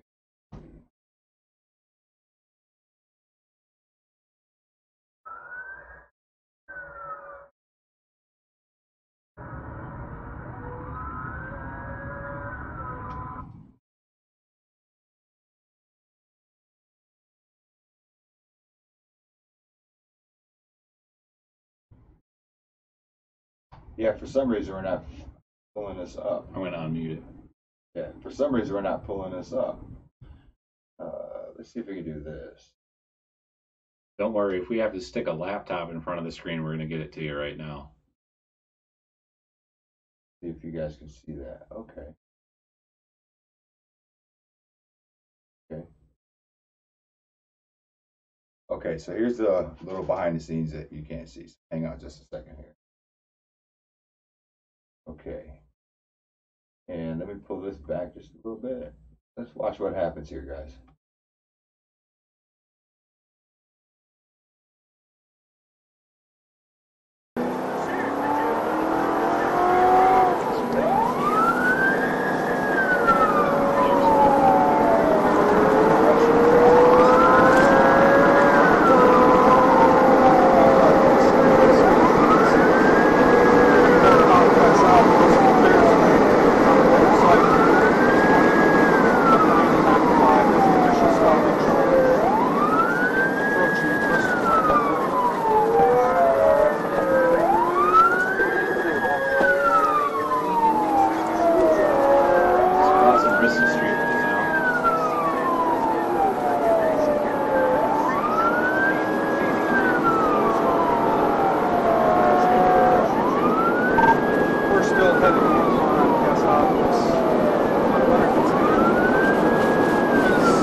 Let me see your fucking hands right now! Get your hands in the air! On your face! Get on the ground! New Jersey commissioned to assist devising such other provisions as shall appear to be necessary to render the Constitution of the federal government adequate to the exigencies thereof. George Langton, representing New Hampshire. My commission empowers me to discuss and decide upon the most effectual means Let me go for of the aspects of our federal like a full 4 minutes. New York, Georgia, 4 minutes of total distortion. Maryland all send similar instructions. All these instructions from the state governments have one common theme: improvement of the federal government while strengthening the Union. After 6 years of bloody war with Great Britain, a decade of financial melee, and a citizen uprising, the 12 states represented at the Federal Convention of 1787 were still firmly attached to their independence and, as Article 2 of the Articles of Confederation stated, their sovereignty. Each state retains its sovereignty, freedom and independence, and every power, jurisdiction, and right, which is not by this Confederation expressly delegated to the United States in Congress Assembly. Recall that many of these men have arrived in Philadelphia with immortality on their mind and in the firm grip of human nature's passion for power. Fortunately, there are also those in attendance who have invested their lives, their fortune, and their sacred honor in service and defense of their state's sovereignty and the spirit of 76.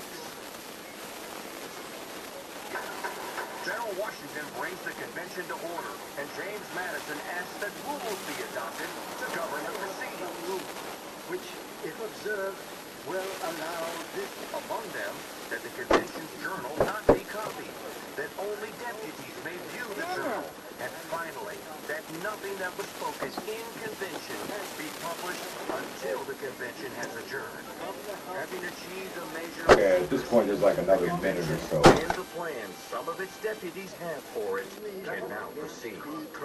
This is exactly what a cover-up looks like. Nothing spoken in the House be printed or otherwise published or communicated without leave. James Madison is well known to have been a poor public speaker. Most accounts cite his weak and nearly inaudible voice. But Delegate William Pierce wrote of Madison as a wonderful, gifted speaker at the convention. As we saw at Annapolis, Madison would propose an idea, then win converts to his way of thinking. These men would then be encouraged to present his work as their own, at which time he would steer the debate in his own favor. Madison has made just such an arrangement with Virginia Governor Edmund Randolph, the tall, handsome, eloquent man who has so recently rejoiced in securing the prestigious attendance of George Washington to the convention. Randolph rises to be heard and introduces the... Now I want everybody to pay attention to the scene that comes back on here in just a few seconds. Mr. Randolph of Virginia wishes to be heard.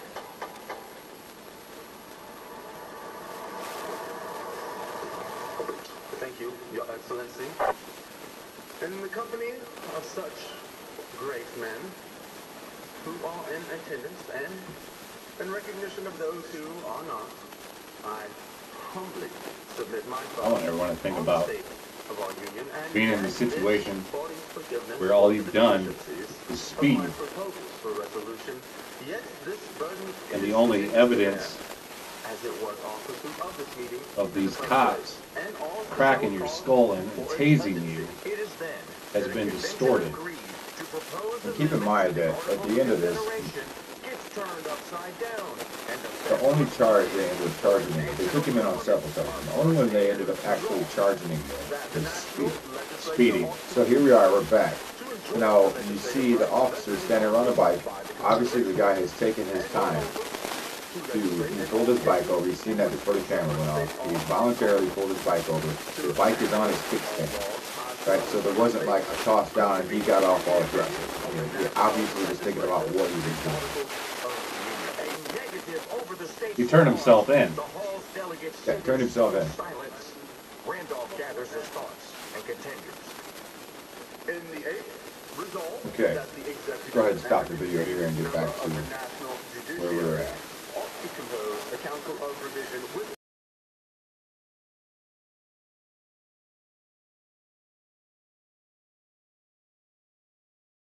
Man, that shit just boils my blood. I'm sorry. I know it does. Unreal. So, what do you think we're looking at here, Jason? We're looking at intentional cover-up. Yeah. So the guy was, again, the guy was beaten in this process. Okay, and it just Beaten severely. and it's, I mean, it's awfully funny how the, you know, just at that moment. I mean, so if you're chasing somebody down and they crash, right? You are probably dealing with a different suspect, a different type of suspect. They get Right. out, you know, they crash, they get out. They might run. They might fight run, more. They Yeah. might come at you, you know what I mean? But this guy obviously pulled his bike over voluntarily, right? And they're yelling, get your hands up. You can kind of hear him say, you know, it sounds to me like he's like, you know, that's what I'm doing. Yeah. You know what I mean? These are the pleas he's putting out. Again, you know, to note that the bike is on his kickstand, he took the time to make that happen. To me, you know, I mean, I don't know the details of exactly what happened, you know what I mean? But, I mean, Well, maybe somebody out there and in the interwebs can help me figure this out too. Because my biggest question is, and I've watched this footage, I've watched other footage of the same incident personally, and I'm not 100% sure what type of dash cams these guys were using back in the day, but I always thought they had lapel mics. I always thought they had a transmitter in their pocket, hooked to a microphone, that when they got out of the vehicle, they would be able to communicate the audio from what was going on here. All we got here is right-wing talk radio. yeah, what happened to the officer's mic? What happened to the officer's mic? Did he leave it in the car? Sure seems like he left it in the car. And the other video that I've seen too, from other officers that responded to the call, same thing. I can hear what's going on in the squad, but I can't hear what's going on outside of the squad car. So I think it's important to point out that, Is that something they're trained to do? well, there was Leave their mics in the damn car? maybe by that culture. Maybe by that culture. So Because I don't give a shit if I get pulled over and there's dash cam footage of me getting pulled over and the only microphone sitting in the passenger seat inside of a 2007 Crown Vic.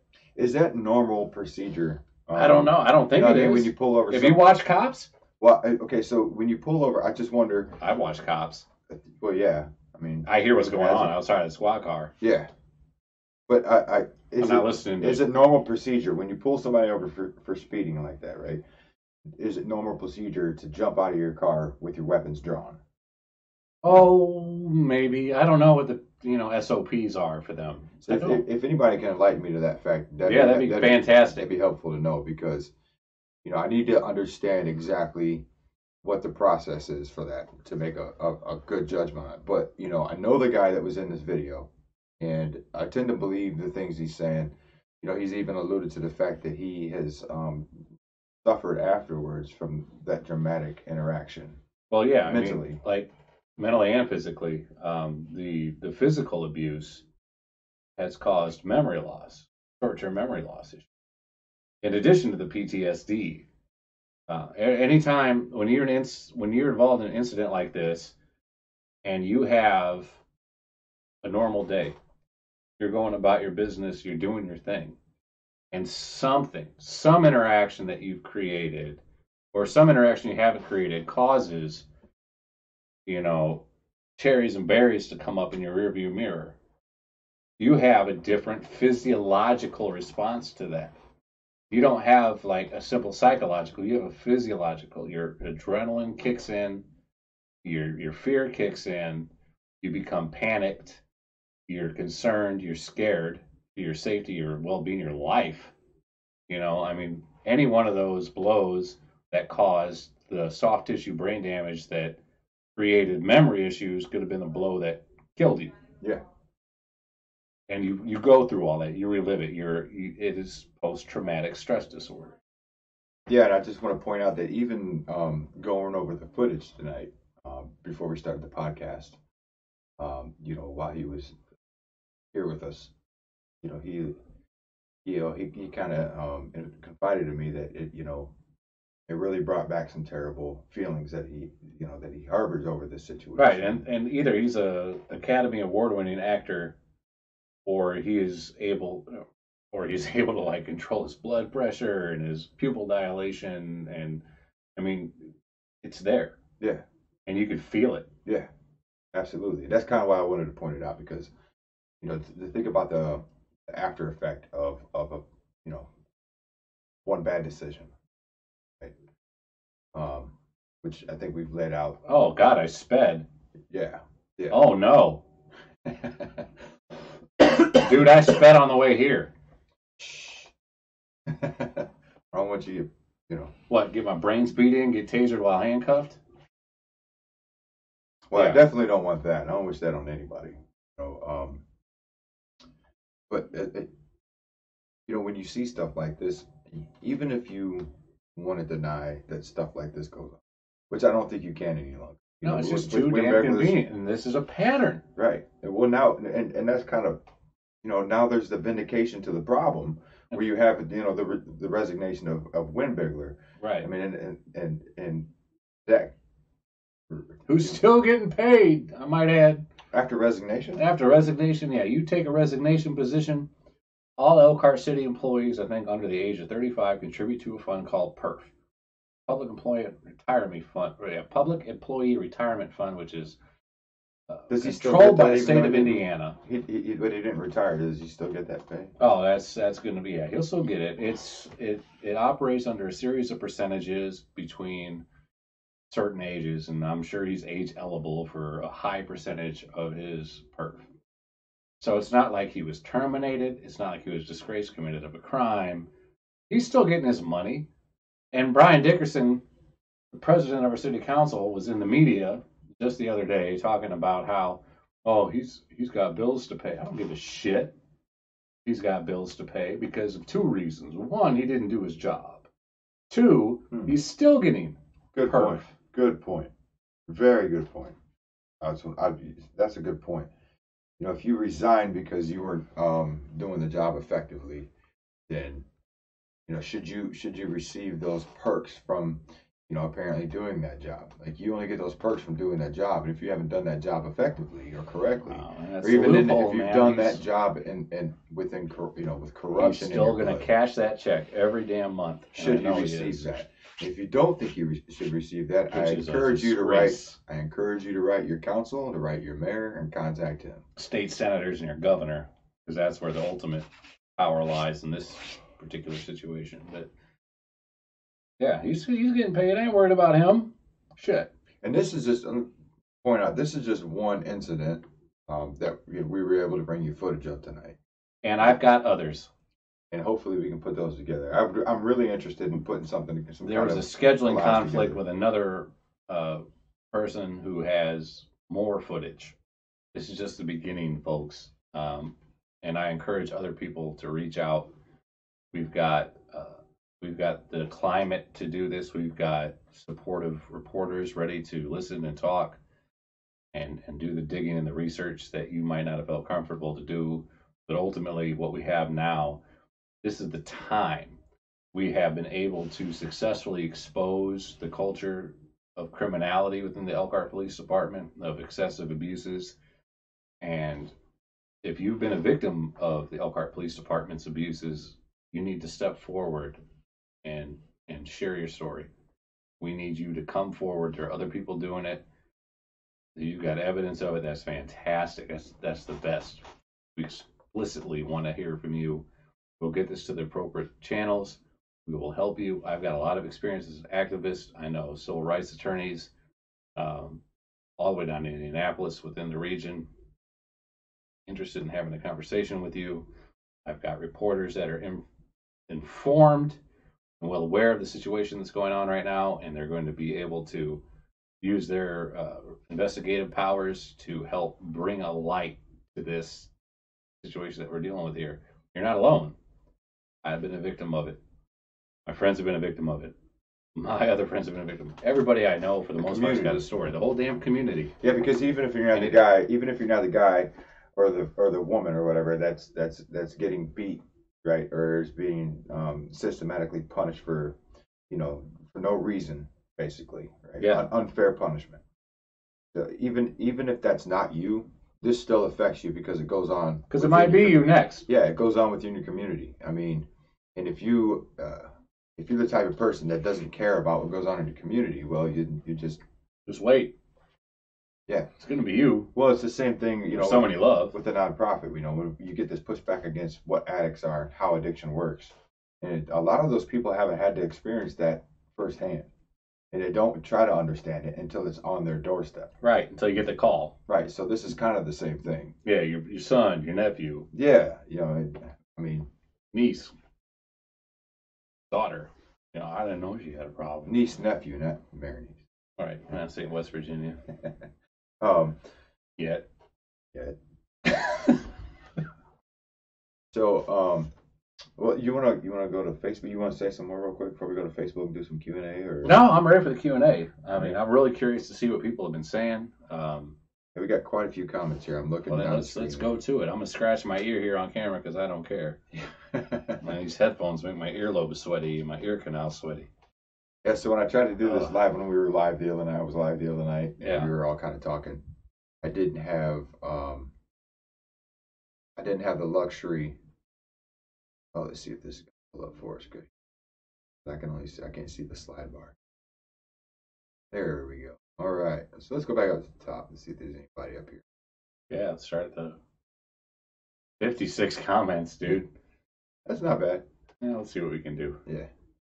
We'll just comb through them real quick. I can't promise to everybody that we're gonna. We love you all. Maybe. Yeah. Unless you're a dick. We already decided tonight. If you're we're not answering dick ass. Yeah. We already decided if you're on some bullshit, we're not doing that. We're not doing it. Where it can involve hating on people.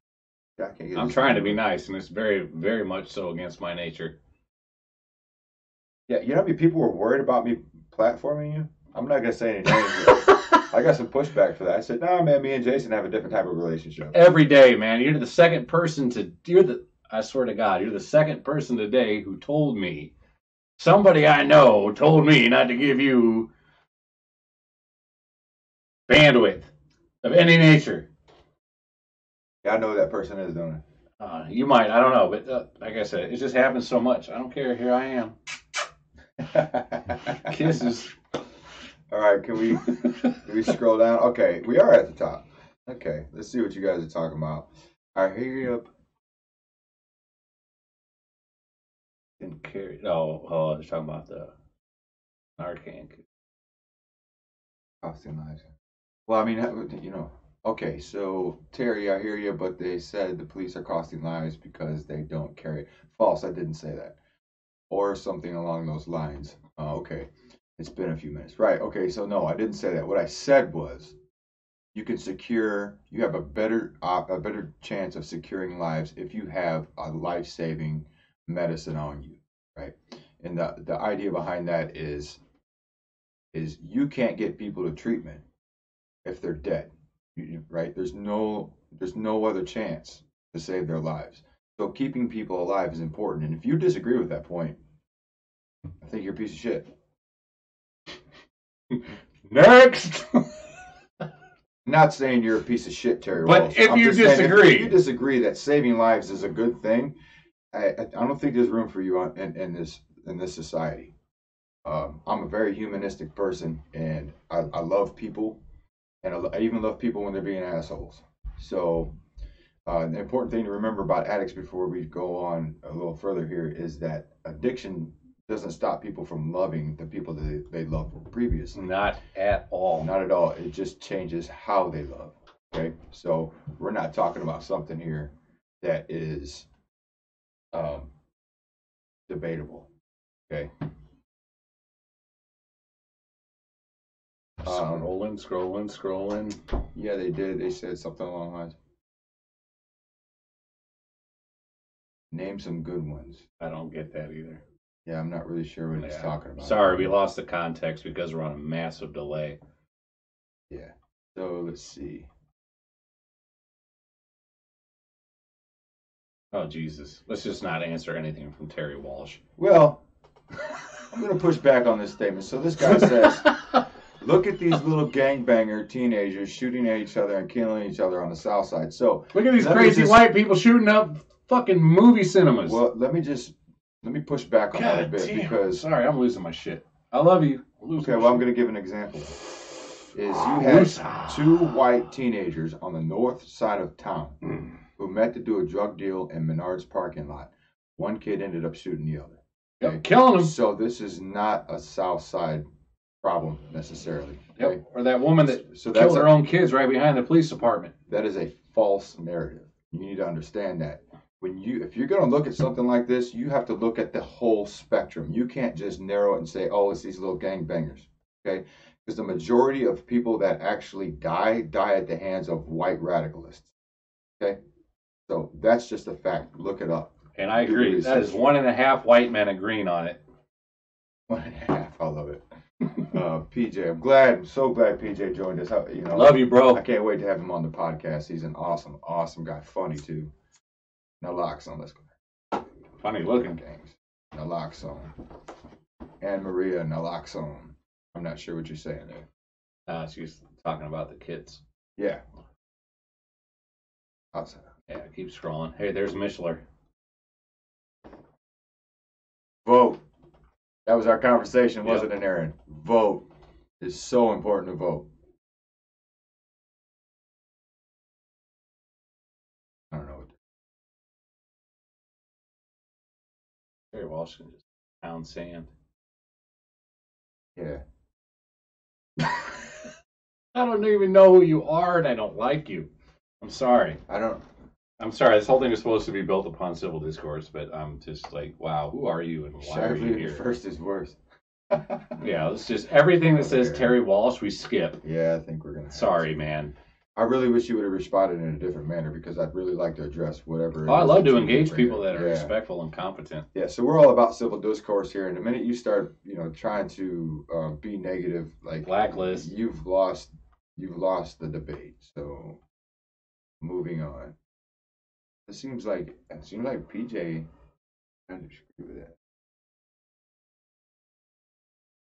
Come on. Make Election Day a holiday. I agree with that, Aaron. See what Aaron said. Hell yeah. Well, they can shut down the entire federal government for Bush's funeral, but we can't do it for Election Day? No, but they're going to do it for Trump's wall. Well, he's going to do it for Trump. Yeah, Mexico's going to pay for it. Yeah, I've heard it all. Mexico. Candidates. We ain't paying for shit. Absolutely, Aaron. We do need candidates and ideas worth voting for. One of the things I always say when we talk about voting and politics is that you should vote for ideas. I wish there was a system where we could vote for ideas rather than parties. I mean, I don't know if Jason would agree with me on this, but I think that in some ways, the Elkhart Party was the greatest thing that ever happened to the city of Elkhart. Yeah, I agree. Well, I think the discourse is important, and I think it's me being a Democrat, me being a leftist. I think there are some general statements made by the right that I agree with. So, to an extent, I do too as well. So, I mean, like that's why I went independent. I mean, I'm a social leftist, but I'm like a conservative, like fiscal guy to an extent. I don't like cutting social programs, but I am all about cutting the military budget. Terry, it's okay. Skip Terry. Okay. Damn, I mean, he's saying the lottery lines are longer than the voting lines, and I just don't see that. Oh, man. Unless he's talking about, you were saying earlier. Oh, my God, we've given too much focus, attention, and bandwidth to Terry Walsh. Okay. No. Well, there's an interesting conversation going on in this feed. I'm just trying to go through it. That's all. No. It's not cued, not playing for us. I got an uncle like Terry. I really do. He's got like a bald eagle, everything, and yeah, no, I ain't doing it. I'm not doing it. I'm just not doing it. It's not a family reunion. You can't force that shit on me. Video froze. Hi there. I said the video froze. So the video froze for you guys. I don't.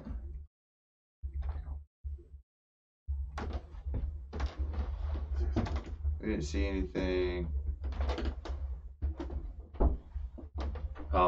Hey, so it looks like you guys didn't get the cam footage. Is that true? Yes, that was going because we can't see when you're commenting. We're all behind here.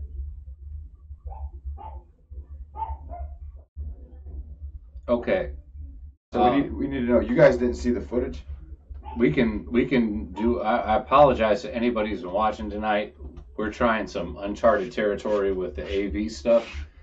So what? What do? We just put that. Why don't we just put a full screen on the laptop and show them on the camera? Yeah, and we'll just show it on the camera. Easy peasy. Okay. So I apologize to everybody who's watching. We thought it was streaming to you live. We're gonna go ahead and replay that, and we're just gonna. Apologize for how crude it is, but it's a technical glitch. We're gonna work right. Yeah, we just kind of threw this thing together. Yeah, it was very last minute, using new formats, and it happens. Thank you for your patience. Or impatience in some cases. Yeah, impatience. Respectable impatience. Let's see if we can get this pulled up. Yeah, we're just gonna play it old school on the laptop, stick it right in front of the camera for you guys. Bear with us. Sam's working on it right now. I wonder if they can hear the sound. Yeah, if you turn up the volume on your... No, I mean, while we were playing it earlier. I don't know. Well, he said it froze. Justin said it froze. Yeah. So a couple people said it froze. Yeah, let's see if we can pull this up. We'll just, you're able to do that, right? Just play it on your laptop and then... Well, I hope so. That was weird because it's showing it was up on the screen. Yeah, on our end, everything looked fine. But it's software. And this is not the Silicon Valley. At all. At all. This is the silicone putty fiberglass wall. And to be fair, I didn't know I was going to have to do this. No. Yeah, in his defense, he didn't know.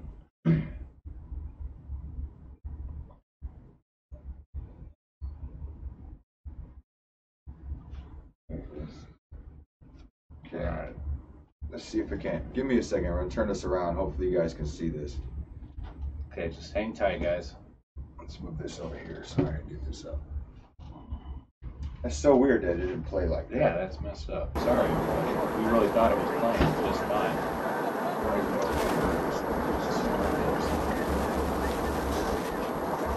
Make sure everything's perfect.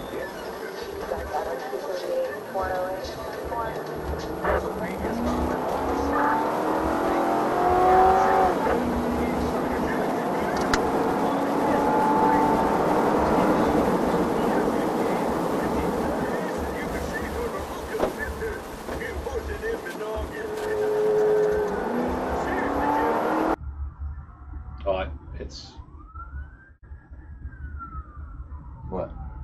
there. Okay, just a second, guys.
Let me see your fucking hands right now!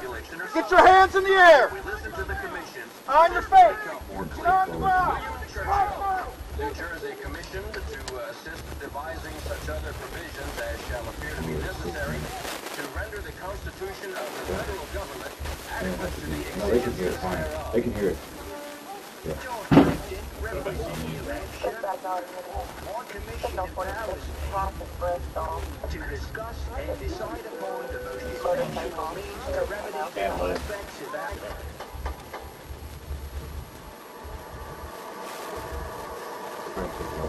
Thank you, Your Excellency. In the company of such... So you can see now, I just skipped forward a little bit because we tried to do this already. I hope you guys can see this because I think it's important that you do. Let's skip ahead to about the 6-minute mark. On the state of our union and beg this body's forgiveness for the deficiencies of my proposals for resolution. Yet this burden is Virginia's to bear, as it was our pursuit of this meeting in the first place, and all to show a cause for its urgency. It is then that a convention agreed to propose amendments to the Articles of Confederation gets turned upside down, and the Federalist plan for a national government are first aired. Resolved that the national legislature ought to be empowered to enjoy the legislative rights Voila. in Congress by the And now we're back. and moreover to legislate in all cases to which the Can you imagine any world, any situation, any circumstances that will magically scramble the 4 minutes of critical video out of hours and hours and hours and hours of otherwise crystal clear, perfect video being turned over to investigative attorneys via subpoena? You can't. And if you think that perhaps as an average citizen, as someone who is a layman in the ways of the law, that a duly elected judge would be able to review the same footage we're watching tonight and make a determination that what had occurred was such an egregious violation of civil liberties that he would drop every single trumped up charge that was given to this individual aside from the obvious speeding ticket. That was it. Speeding ticket. We're talking about felony charges from assault on a police officer, felony fleeing, all the way down to a goddamn speeding ticket. Because the judge looked at exactly what we're looking at tonight and said, holy shit, from the solace of his little chambers while watching this video, and went, this is probably one of the most goddamn fucked up things I have ever seen in my entire life. So, hey, buddy, guess what? You got a $185 ticket. Have a nice night. I wish we knew who the judge was in that case. Oh, I'm sure I can find out. Yeah, you should. Let me I know. should. I will contact him and ask him about that particular. Well, yeah, this is one of those things now. It's out in the public sphere. I go ahead and get that drink back. So, I hope you guys got to see that. Sorry we didn't pull. You know, it was kind of last minute to pull the video up and put it up for you guys. Or Yeah, it was an odd format in addition to everything else. So yeah, we did the best we could. So, where else do you think we could go with this conversation? Well, I mean, I think we touched on a couple of things, and I think those should be unpacked a little bit more. Okay, like this is the long and short of it. I've been doing a lot of research on the history of our city as it pertains to race and racism and how that manifests in zoning laws, how it manifests in redevelopment initiatives, how it manifests in criminal charges, how it manifests a myriad of things, taxpayer investments, contributions. And this research of mine has been getting more extensive. And I have actually put in a records request to the city of Elkhart, which I'm having the damnedest time getting fucking fixed. It's just frustrating. But what I did was I requested all of the city council minutes from 1965 to current. Now, when I say current, I mean about 2012, 2013, when everything became documented online. So if you go to our city website and go to our council chamber minutes, and you can see every single minute that was recorded from every single meeting from like 2013 onward. So I requested like 50 years, of our records. And I have not been able to get it, but I've been doing independent research at the Elkhart Public Library. I've been working with various historians, local historians, trying to figure out, what trends exist, what Elkhart was like during segregation, what Elkhart was like during desegregation, what growing pains we had, trying to get information in detail about the race riots that we had in the 60s here, which was a big and legitimate thing. I was around when we had an incident at the Washington Gardens project. We had a riot where people spilled over from the gardens and what was then a Family Dollar, which is now the Elkhart Housing Authority. We had a riot where people spilled over there, broke into the building, burned everything, looted. And then that building got boarded up and rehabilitated into the Elkhart Housing Authority a few years later. So Elkhart's rich, very rich with a racial history, but people don't want to acknowledge. Everybody wants to be nostalgic to talk about. Yeah, I remember going to Zeisel's downtown when I was a kid, but nobody wants to say, yeah, I was black and I had to go through the side door at Zeisel's. Nobody wants to talk about how the Oak Hole was segregated. Nobody wants to talk about these things. And it's just really frustrating. But in my studies, like this long trajectory, I've seen patterns. And all the way back until 1940, you can see what they were considering distressed properties. And these distressed properties are the same distressed properties we have today. Well, it wasn't MLK Drive. I can't remember what it was prior to that. A lot of people know, older than me. But that area between Benham and Main Street, the whole South Side in general. Lots of these places were identified all the way back in 1940 as areas in need of renovation, restoration, rehabilitation, or demolition. You know, these concepts. What has been the reason, do you think? Because I don't know the answer, but what has been the what has been the response from the city in saying? Because I know there was some conversation raised with some other community activists as well about the condition of the South Side compared to other sides of the city, and you know, the amount of open buildings. Oh, well, that's run down buildings. I mean, the only time I can remember where we really invested money in the beautification of the South Side was when they redid Benham. Right. And here's the dirty little secret about them redoing Benham.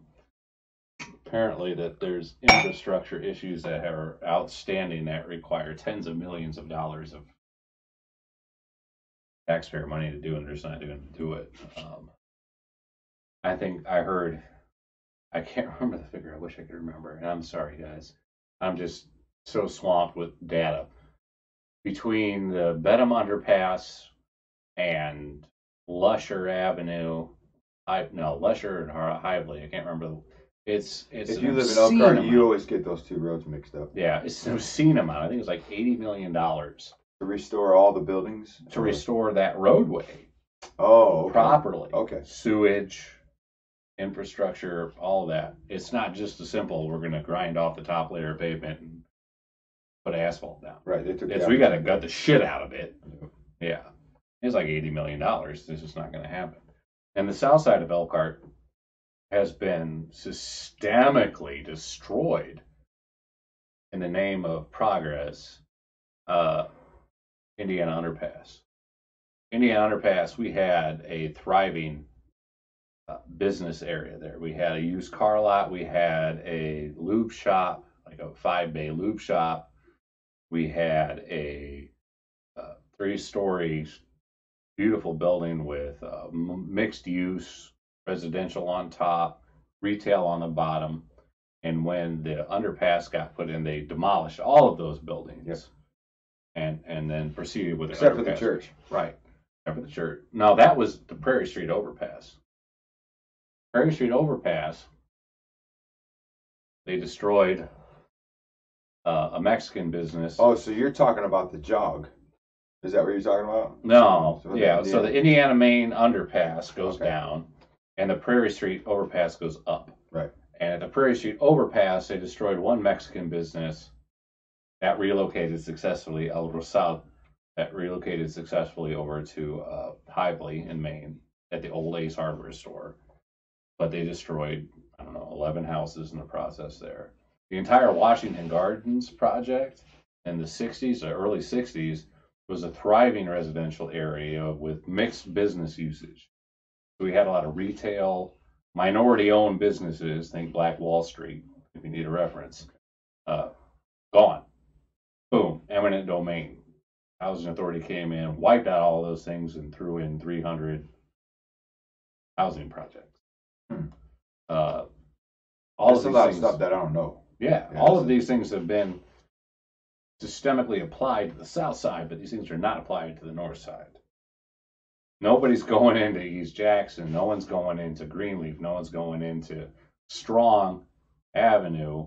Messing with those neighborhoods. Destroying neighborhoods So, because we're a little over 2 hours now. So a damn good 2 hours. Yeah. I want to work towards kind of wrapping it up. People don't want to listen to us. Because we got like 7 podcasts left to go. Right? Yeah. Yeah. You're definitely coming back. You're definitely coming back. But so, what do you think we can do moving forward? In this new situation we found ourselves in, where now we have this admittance to wrongdoings, maybe corrupt promotions within the Elkhart City Police Department, like as a community. Because my whole thing is, how do we make it better? And I think that's your whole motivation too. Absolutely. Is how do we make it better so we don't have to keep having these tense conversations and you know, kind of our community fighting back against each other. You know, where do we go from here? Because it seems like we have a unique opportunity to a fresh start. And one of the greatest ideas I heard, which I know won't happen, was Brad Rogers for the new chief of police. No, it's not going to happen. No, he's too busy. But I think that's a great idea. No, it's not going to happen. No, here's a couple of reasons why. But it's a great idea. Here's a couple of reasons why it's not going to happen. So you need to get somebody like Brad Rogers. You're not going to get anyone like Brad Rogers. Here's a couple of reasons why it's not going to happen for anybody that's out there entertaining that fantasy. Brad Rogers has had a very long, positively distinguished career in law enforcement.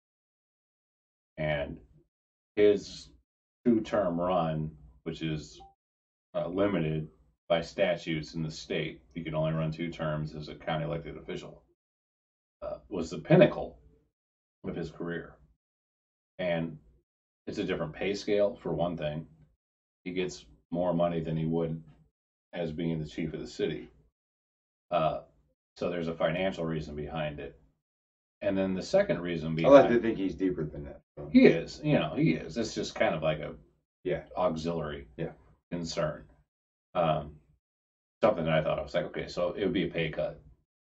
The second thing would be, how in the hell do you, as a lauded professional of law enforcement, transition yourself into an atmosphere and a culture that is that damn, overrun with everything that's an antibody to your existence? You can't. And while his career has been admirable, you simply, in my opinion, you simply just can't go from being a guy who runs a department that has a completely different culture into a department that's got, a culture that's just the antithesis of your culture ideologically. And I think that's some of the hopeful anticipation about that. Like logistically, let's break it down logistically. We both know that that's not going to happen. Yeah, let's just break it down logistically. Okay, so Mayor Neese calls Brad and says, "Hey, look, you've got a stellar reputation, an incredibly clean track record. I want you to come over here and do what you've done." Brad says yes. Brad gets there, and he's met with brick wall after brick wall after brick wall after brick wall after brick wall after brick wall after brick wall. You can't do that. So do you think that's still that denial? I mean, that would be that denial, is what you're saying? Yeah, and I wouldn't see,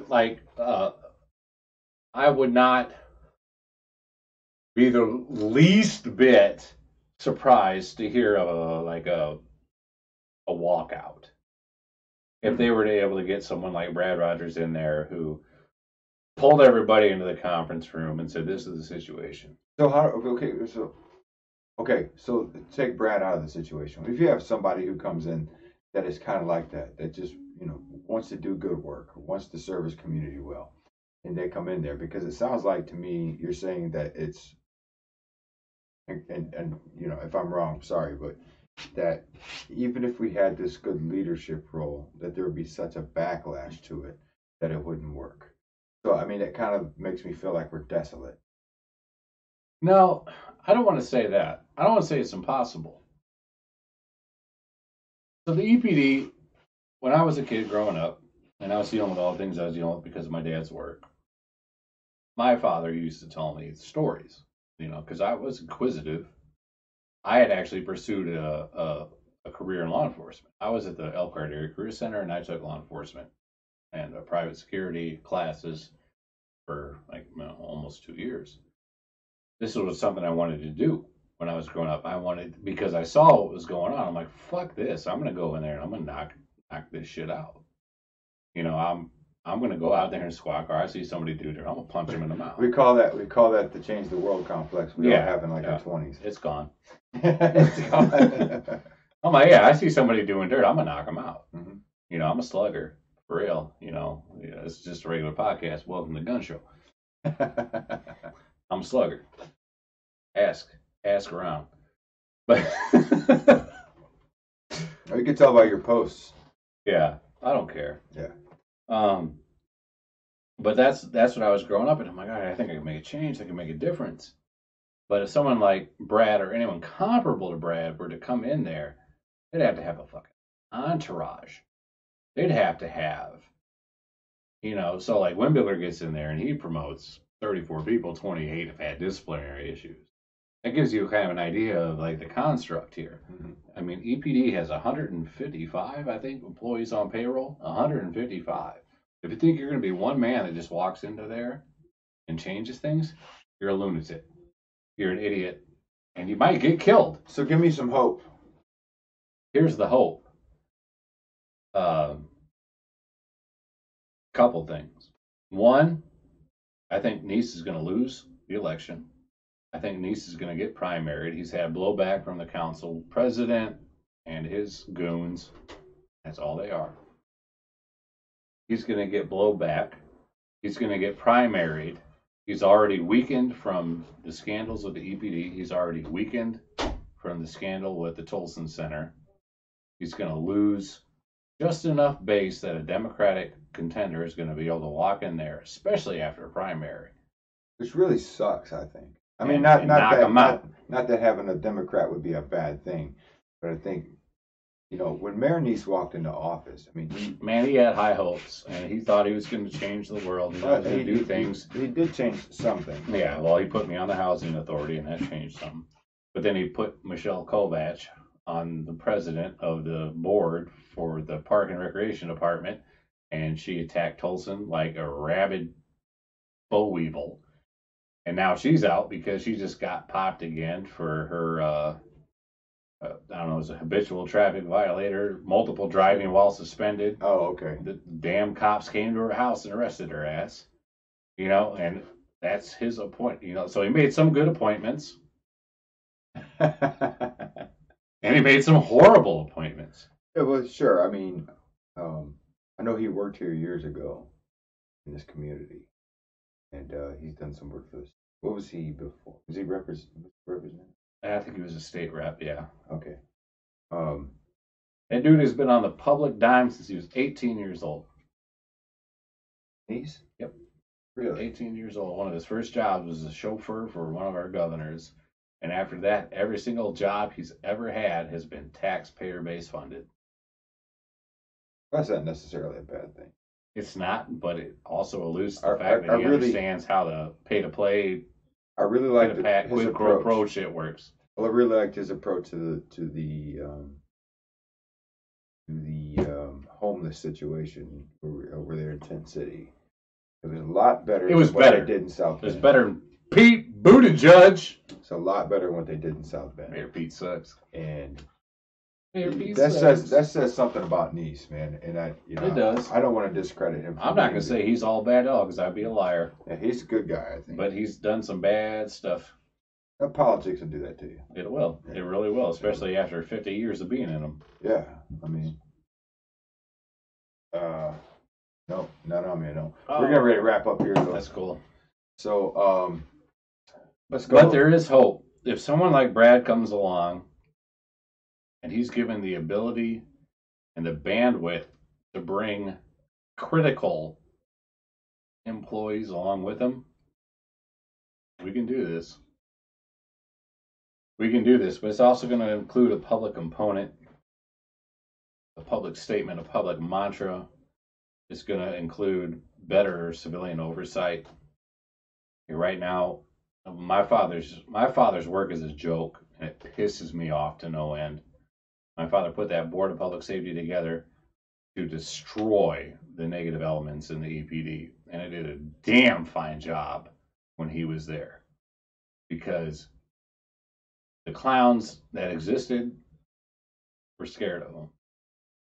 He was an intimidating dude. I mean, you don't see a lot of 6'2" Mexicans bench press 450 pounds. I wish I could have met him. Dude, he was a beast. Wish I could have met him. Yeah, you can't, nobody's scared of him. He didn't give a shit. He didn't care how corrupt you were. You shoot people in the back, he didn't give a shit. He'd be like, what's up? It's like, I'm the son of a Marine Corps drill sergeant. Yeah. What's up? And the entire vision that he had, it's kind of gone to shit. I mean, this merit board right now that they've got, the leadership they have ever since Ralph Bean that died, God bless his soul, man, he was great. He was a former president of this as well. Everything's gone to shit. And the people that they put onto this have, through, nepotism or favoritism, become a bunch of yes men, and it doesn't matter what happens. Anybody that comes in front of them, they're not going to discipline them. They're not going to do anything. And it's the goddamn antithesis of what my father built. So if we get strong leadership that comes in there, they get a supporting team, 6 to 10 people, captain's corps, they're going to be able to do this. And if we get a mayor that comes in and appoints people to this board of safety that are actually critical, that are skeptical, in addition to the automatic appointees that come from the police department, which are just going to be goddamn rubber stampers, we got a chance. Well, and that all boils down to the vote. Wake the fuck up. Yeah. Pay attention. 50,000 DMs in my damn inbox. I'll take them all. Pay attention. I think it's important to say that, to speculate, maybe speculate that after this situation, that maybe Mayor Neese will make, will approach his decision-making process in it a little differently. Well, he's a smart guy. He is. He's tactical. And he's got, right now at this point, he's got to figure this. He's looking at not winning a re-election. That's a very strong possibility. 70% possibility, in my opinion, that he's just not going to win a re-election. So while I'm skeptical. I'll say 70% chance. That's another podcast.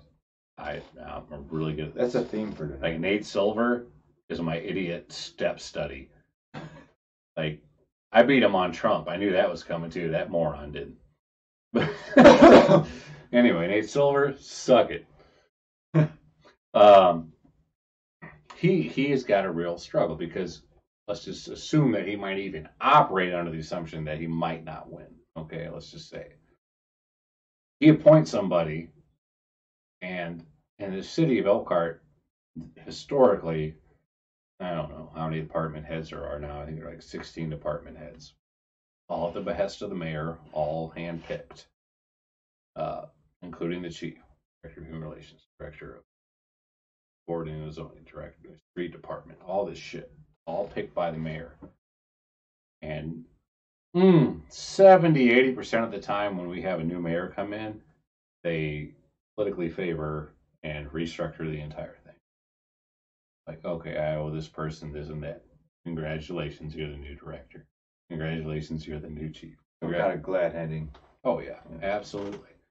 So he's trying to find an appointment who is going to be able to give him the cover that he wants politically, and saying, okay, we've had issues, we're going to move ourselves around, this is what we're going to do, I'm going to be professional, this is my purpose and intent. But anyone looking at that position, or anyone that the mayor calls and says, hey, I'm considering you for this, is going to be like, this could be the kiss of death. Could be. Because or the opportunity of a lifetime. Because historically, I know that when in Elkhart we have a mayoral change, I'm going to get my throat cut. Election year's coming up. Next year's the election. They might take it. They might not. Some people don't want to be bothered with it. Well, okay, so... and to be honest, I mean, the chief of Elkhart only pays like, I say only because it's twice as much as I make, $90-something thousand a year. That's a nice check. It's a fat-ass check. Who are we kidding? Yeah. Shit. Yeah, no, I mean... 90 grand a year? I agree. Dude, my ass would be at Ruth's Chris every weekend. Imagine they are. Give me that 600-degree steak on the plate. Take 2 of them. 1 to go home. All right, so we're about at 2.5. This is probably my longest episode so far. I think we only went 2 1/4 before, but yeah. Record-breaking beast. Yeah, hell yeah. So we have, it sounds like we have several podcasts we're planning on doing again. Man, I'm always down. Yeah, and you're always an interesting person to talk to, and always a delight Thank to you. sit down and have a conversation with. You're an interesting person to look at. Yeah, it's all the beard too. So yeah, you look like a human yak. yeah, It's a fantastic, and I'm fucking jealous. Like that, all those comments come from a place of jealousy. of jealousy. Because I look like a burn victim when I try to grow my beard out, so I'm not even gonna try. I got several friends like that Like too. a house fire. So I think we covered a lot of good ground tonight. This was fantastic, and thank you so much for having me tonight. Oh, like I said, it's always a pleasure. You Yeah. know, and not only are we colleagues in the fight against having a good and productive community and showing our humanism in it, Amen. but also we're Atheistically, I say amen. atheistically. I think I'm an atheist. Anyways, Shit. Yeah, You seem like a real theist. yeah. You see my face. Do you like worship Ra, the sun god? This guy here. Good Lord, Ish. If you've been on my Facebook, you know he's bullshit. Mm-hmm. Anyways, we'll get into that one night. Mm.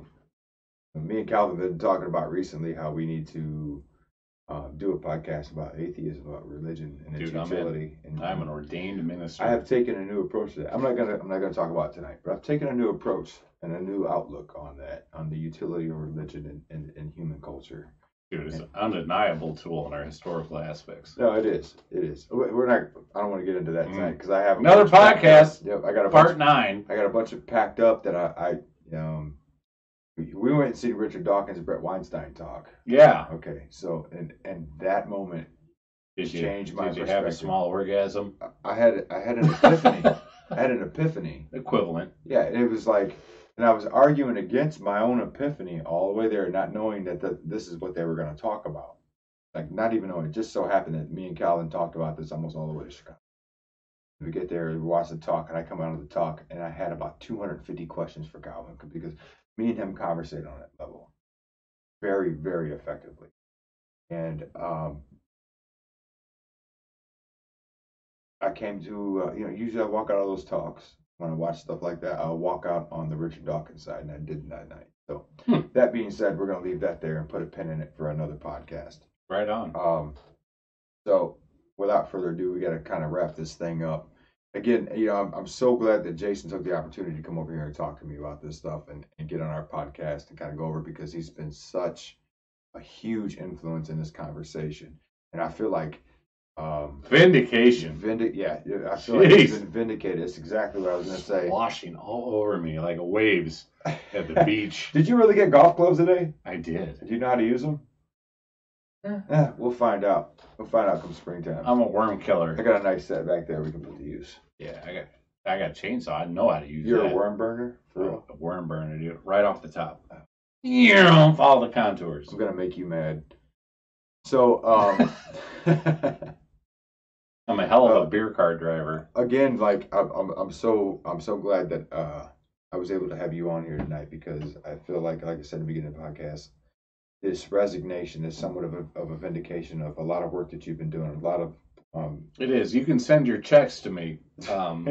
Everybody who's denied me a job because of my activism, everybody's denied me a promotion of my activism. I'm not gonna say it, but I'm gonna rhyme it. Sounds like Hakasa. oh man. Yeah, you know who you are. I was right. I help people. Yeah, so that's pretty much it. You can go ahead and send me back my back pay, and you can go ahead and send me back the bonuses, and you can go ahead and back and send me that goddamn promotion money. I'm tired of that shit. Sitting in a comfortable home, sitting there reaping all the benefits of my work, you slacker. All right, so that cost me money, dude. Cost me food. Food. I don't know about that situation. Not luxuries, food. So, let me pull this up. So, if you like what you see here today, if you want to take part in the conversation, we're going to upload this video to YouTube. You can follow it. You can find it. I'll share the link. Go to YouTube. Click that subscribe button. You're on you can, Facebook, We're on Facebook at Out of the Armchair Podcast. We're on Instagram, Out of the Armchair Podcast, all one word, lowercase. And on Twitter at Of Armchair. Are you on Grindr yet? No, not yet. These are the ones I've got listed right here. All right, he's on Grindr. He's just not telling me the name. Go to these spots here, click like, click follow, and you can stay up to date with our conversations. With some of them are controversial, some of them are right down deep, some of them about science, some about expand your mind, politics. Yeah, and we promote civil discourse. We want to discuss ideas, so we can discern what's the bad ideas and what's the good ideas, and how do we adhere to those good ideas for the sake of humanity, right? So if you like all this, hit the subscribe button, come follow us on social media. All the links are right there, right down there at the bottom. Okay, so I hope you all had a good time tonight. Thank you for joining us. Yeah, thanks for joining us, and thanks, Jason, again for coming on. I really appreciate My pleasure, man. Anytime. Yeah. Always here. All right, and without further ado, I